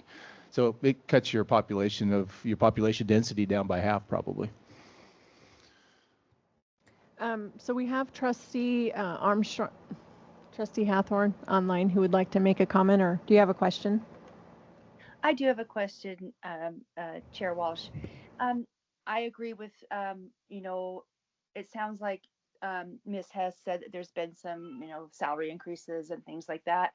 And so I'm not really questioning this increase, but I just wanted to get an idea for the future. So, if we have, an average of a 15% increase this year, and then we do that next year and it's compounded, it can really grow quickly. So do we feel like this year is a little bit of a bubble, or is this a normal increase from year to year? You want to speak? We want to. Go ahead. This hopefully is a bubble. We are still much below what other, like we've looked at the YMCA offers after school care, like what do some of the other places offer and what their costs are. We're still well below that cost. So we're hopeful, fingers crossed, that we're going to get there with kind of strategizing with our budget. So hopefully this is just a bubble. I agree. Yeah, thank you. And I just totally support this program. I also only worked in low income schools, and I know some of the low income families really need it too. So I'm just double checking on the affordability. Yeah, not so much right now, but going into the future. Thank you. Yes. I was just wondering, since we have a big CTE push, are we reaching like to any of our students and maybe a career path like this, or like PAL when they're working with the teacher for 20? I would be interested. Are we doing anything there? Well, let me put on my CTE director hat for that one. One of the pathways we don't offer and we need to offer in this district that I'll be working on this year is an early childhood pathway.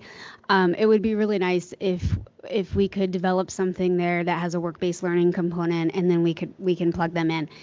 Issues with some of our high school kids, those after school hours tend to be sports, curriculars, and for Kirsten, she needs the reliable staff.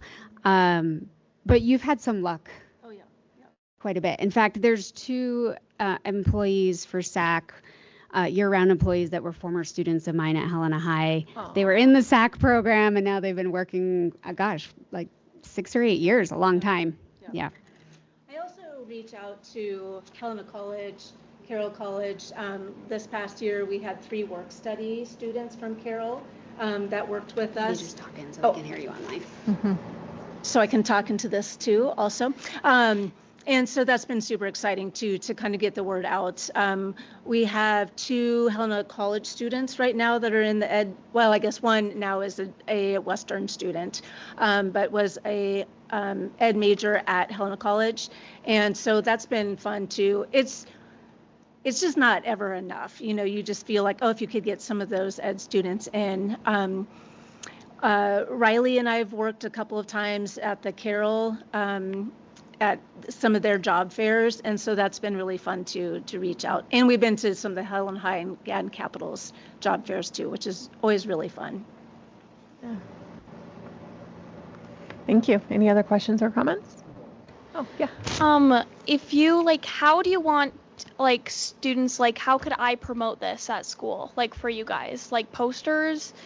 Is that helpful? Or I mean, anything that you could think of, okay. Honestly. You're a student, what, kind of clicks in, student brain. Mm-hmm. The application process is super easy online. I could help, and I know Taylor would be willing to help even if you think that there's some sort of bullet points or poster or something that would help get this across to students, but that would be super exciting. Cool. Yeah, I would love to do that, so.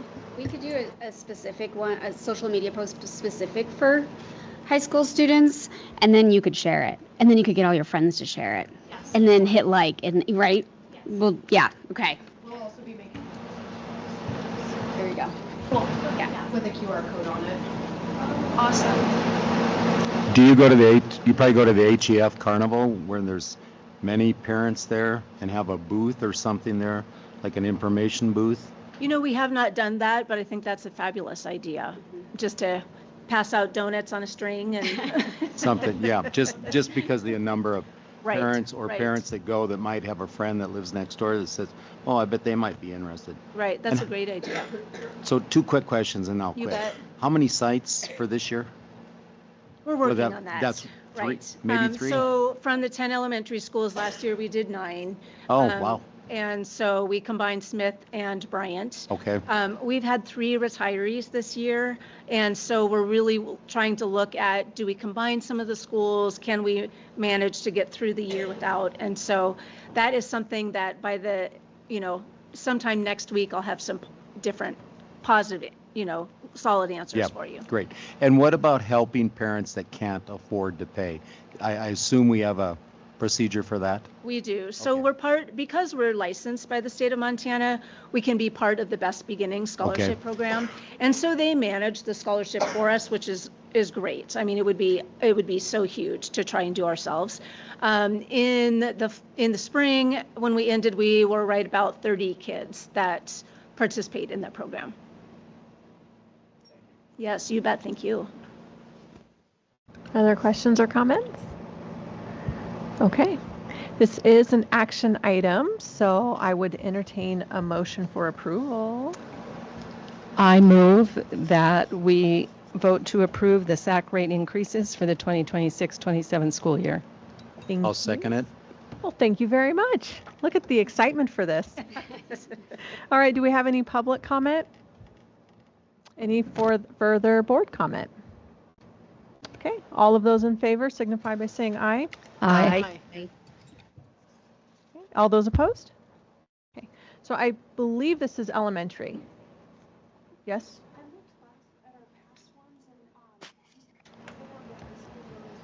Oh, okay.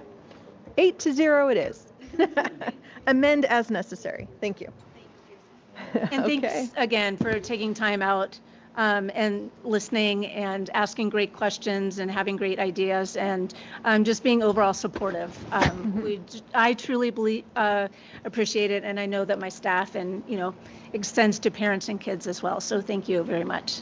And thank you for all the hard work that you do to support our district and parents and students and everything above. So thank you guys. Okay, that moves us to action item number 2, authorization of staff to complete and make adjustments as allowed by law to the trustees' financial summary. And we're going to start with elementary. Yes, I'll get us started. Going back to our last agenda item there, that I've always said it, and Keith, you would know this as well, is that programs are only as good as the people that are running them, right? Programs fail if you don't have the Pied Piper and Kirsten is absolutely stunning at what she does. And so SAC works because the Toothacher started it, but it's really because of the people that actually run it. And you have a really great person running that program. And we're excited for Caitlin's learning curve as Barb has moved on and Caitlin's knowledge of it. And she literally came to me and said, I'm going to go, I don't know much about it. I'm going to go there for the entire day and just be a helper. She came back on fire. So it was good. So the next one is it's one memo, 2 actions, starting out with the elementary, and so we'll have a 7 vote on this one. And this is authorizing the opportunity for Sam and her team to complete the financial documents. Just a little tidbit on that OPI, and I think I've said this to you before, is that OPI came out and was a little late in submitting our forms for us to get our budget in order, and that's not just for Helen. Like I mentioned earlier, we had the AA Superintendent Summer Summit, and all of the business managers were there. And on Thursday morning, Wednesday night, we were talking about when will they release these forms, and you could see all the business managers just chewing on their fingernails. They were just on pins and needles. And then Thursday, it went through we had dinner, I think, and it went through our dinner like they're released. You didn't see a business manager Friday morning. They're all back in their offices doing their budgets, and so that is the reason why you see us having the budget meeting, I believe, on the 20th for the final review. The state code is that we have to have that approved by the 25th, and so there's ways that if we don't have it by the 20th, then we have to meet on the 21st and the 22nd. All that doesn't take place until Sam is able to take care of the paperwork in building the budget, and we have the forms now to do that. So what we're asking for tonight is for the board to give Sam the authority to complete our forms. You want to go from there? Yeah, maybe a little more context. So there's some nuance between the budget being done, which is we have to meet on the 20th to have it done by the 25th. But the TFS that this is about is the precursor to being able to do your budget. And typically at this board meeting in prior years, we certify the TFS and then we approve the budget. Both of those things were punting to the 20th just because of the delay with OPI opening their system to allow us to get all of our financial information from the prior year updated, because that rolls into what our budget numbers are for next year. maybe to get in the weeds a little bit, there is a requirement that we have to submit the TFS to the county by the 15th. So that's this Saturday. I'm confident we'll have it done by then. We're pretty close. Huge thanks to Michelle on that. She's been putting in the work to get everything cleaned up so I can get that upload done. So 15th is a deadline, sort of. So we actually have until December 10th to make final amendments to that. So the important part by the 15th is that we have our budgeted funds, their fund balances determined, because those are what roll into our budget. So that's probably more information than you care to hear, but basically what this motion will do is give, as Rex said, give me the authority to submit it before Saturday. And then at our board meeting on the 20th, it'll be done, and it'll probably just be an item for information, I think, because you already authorized me to submit it, but you will have a chance to review it at that point. So. Perfect. Thank you. Yeah. You can never provide too much detail on financials, but you almost kind of can. So, but that was perfect. Thank you so much. Okay. Any other questions or comments? Yes. I was just wondering, what's the background on this? Because this is not, typically OPI's open the stuff up, but not this year. What's the reason behind that, and do we anticipate further issues? There wasn't a whole lot of context for why it was late. I suspect, I don't know, I don't want to speak out of term here, but with the county equalization for the mills and all of that stuff, I'm wondering if that messed with their calculations. But that is my speculation. And yeah, they opened it, I think, over a week later than they have ever opened it in the past. So gave me about a week to, if I wanted to have it done for this meeting, I would have had about a week to get it done. So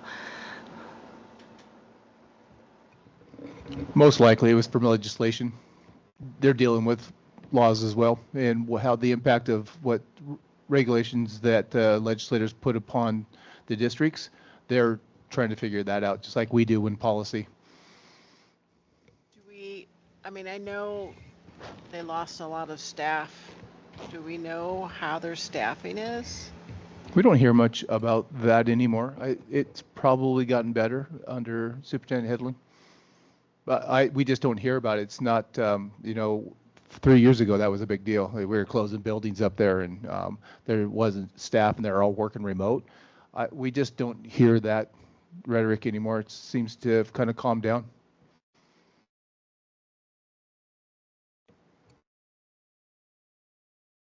All right, if we don't have any other questions,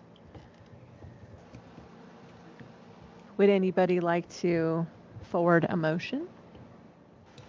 I'm happy to move that on the authorization for staff to complete and make adjustments as allowed by law to the TFS Elementary FY 25-26. Awesome. I have a motion. Do I have a second? Second. Thank you very much. I have a motion and a second. Do we have any public comments? Any further board comment? All those in favor signify by saying aye. Aye. All those opposed? Motion passes 7-0. Then I think we can just swing right into the high school. Is there any additional context or information there? Okay. All right. Any questions from the board? All right. Do I have a motion for approval?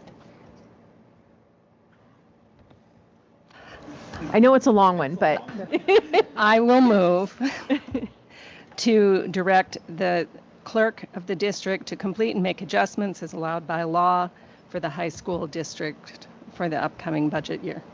Thank you. I have a motion. Do I have a second? I'll second. Thank you very much. Do we have any public comment? Any further board comments? Okay. All those in favor signify by saying aye. Aye. Aye. All those opposed?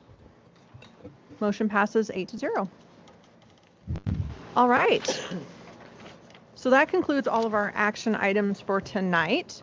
So we're going to go ahead and just move into reports. I don't know that too many of us have had an opportunity to meet, but I would like to give the floor to our student representatives and see if they have anything they'd like to share tonight. I have nothing, so Tyson, take it away.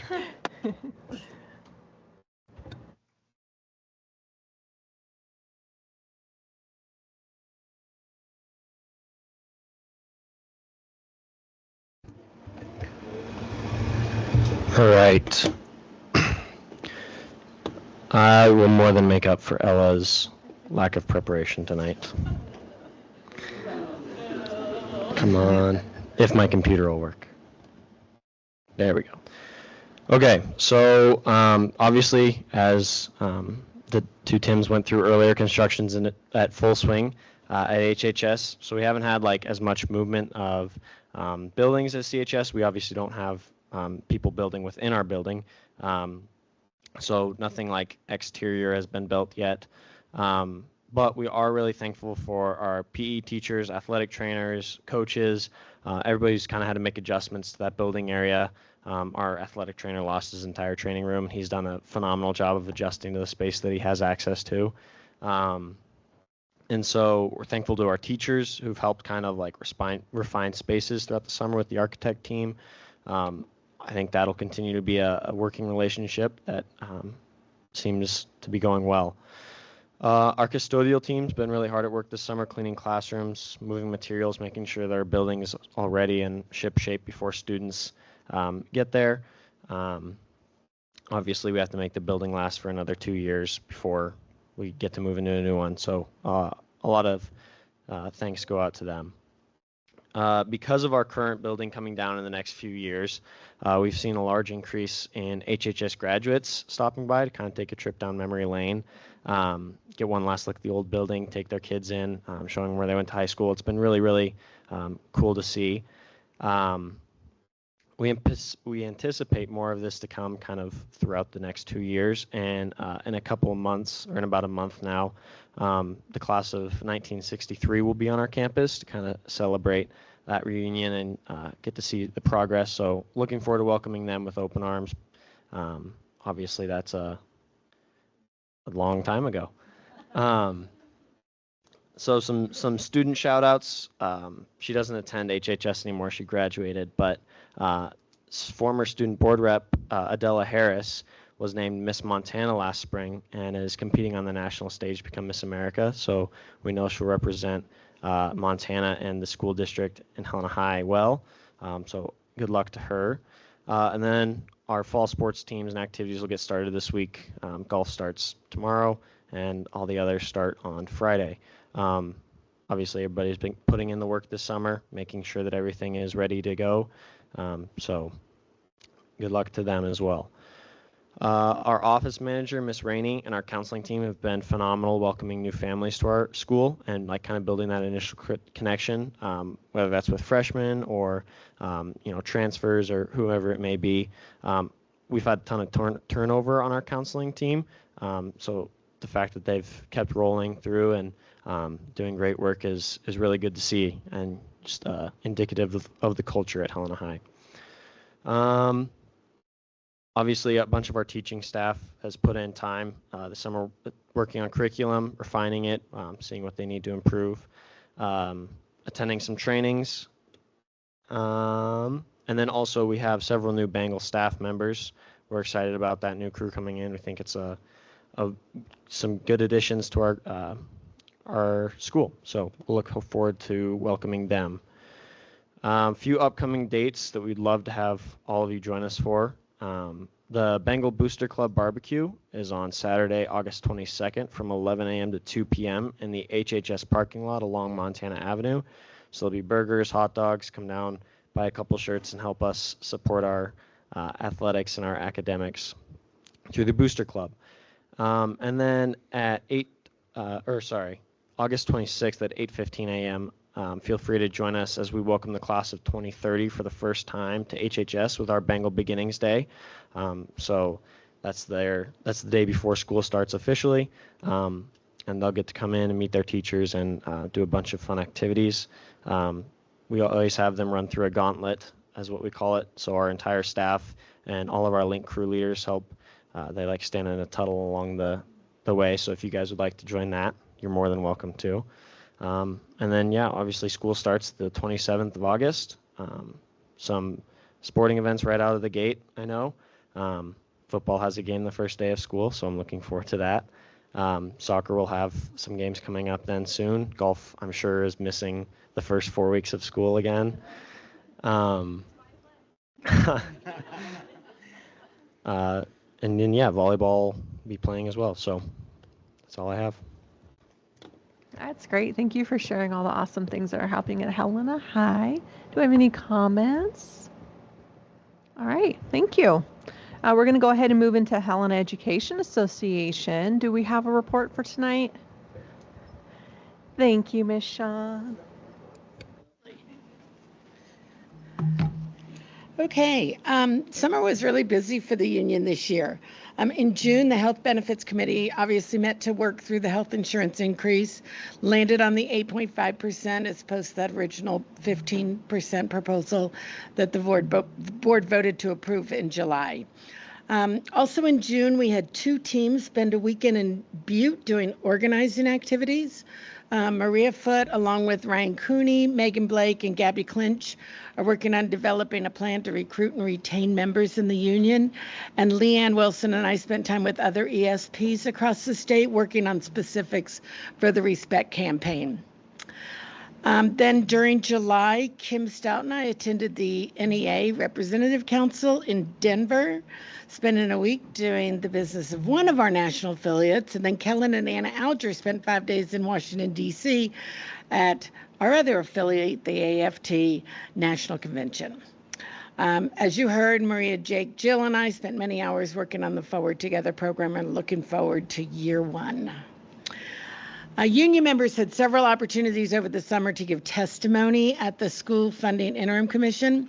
Last week, the commission moved to create bills around the 7 following proposals. Revising the inflationary adjustment to better reflect actual inflation.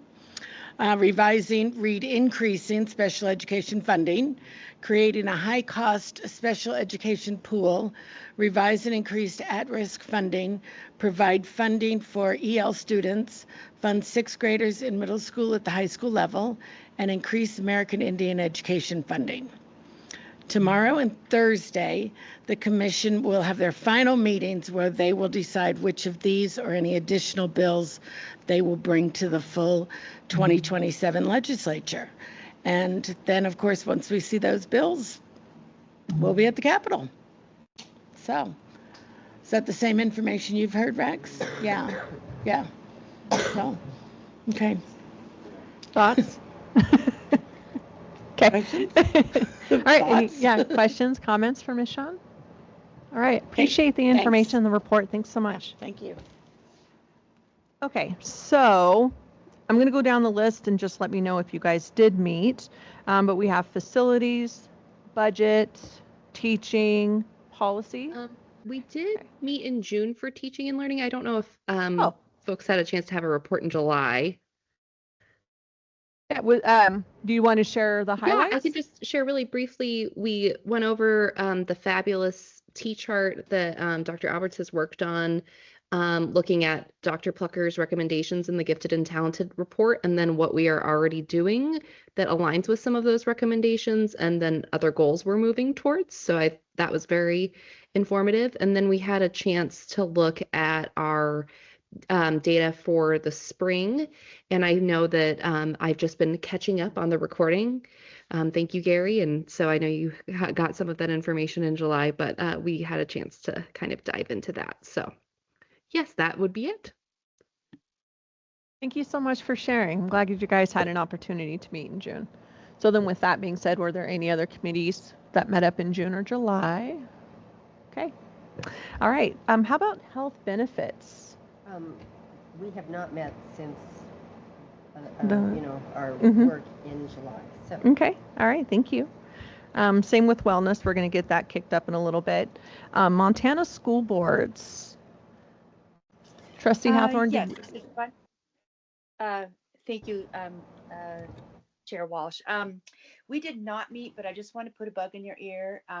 The MCEL, the Montana conference for educational learners is going to be in Billings this year, and there's several workshops and informational meetings for trustees. It is October, hold on, let me pull up my calendar, October 13th through the 16th, and our district does support travel for that event. So I'm just encouraging all of you to consider attending that, and there'll be some MTSBA meetings to make statewide decisions during that time as well. Is there a list maybe on a website or something that has an agenda and topics? You know, I'm not sure if it's out yet. Do you know, Superintendent Welts? I don't. I haven't seen it. Okay. All right. We'll get it. I'll get it to you. Yeah. Just if you can share it, because I feel like that's going to be a great opportunity, and just with it being in Billings, some additional planning, because we might not need to attend all 3 days. So appreciate you guys getting that information for us, and thank you for the report out on that and the promotion of a really cool event, especially for those, if you're able to make it, who are relatively new to the board. I know that they usually share really good information, especially budget and policy seem to be big topics. So hopefully we'll be able to find some time for that. Okay, did we have any other reports that we wanted to kind of talk about? Okay, so with that being said, we do have committee assignments. I think we all have some copies of what that looks like in front of us here.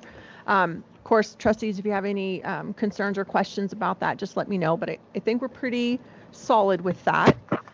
And then with that being said, we are officially starting these committee meetings. I think they're all going to start early September for most of them, it looks like. So we'll have our August 20th special board meeting right here at 5:30, and then September 1st for policy, September 8th for budget, September 8th again for for our evening full board. Yep, that'll be coming up, seems like sooner than it felt. Wednesday, September 9th, we're going to have that teaching and learning, and then also facilities and technology on the 14th.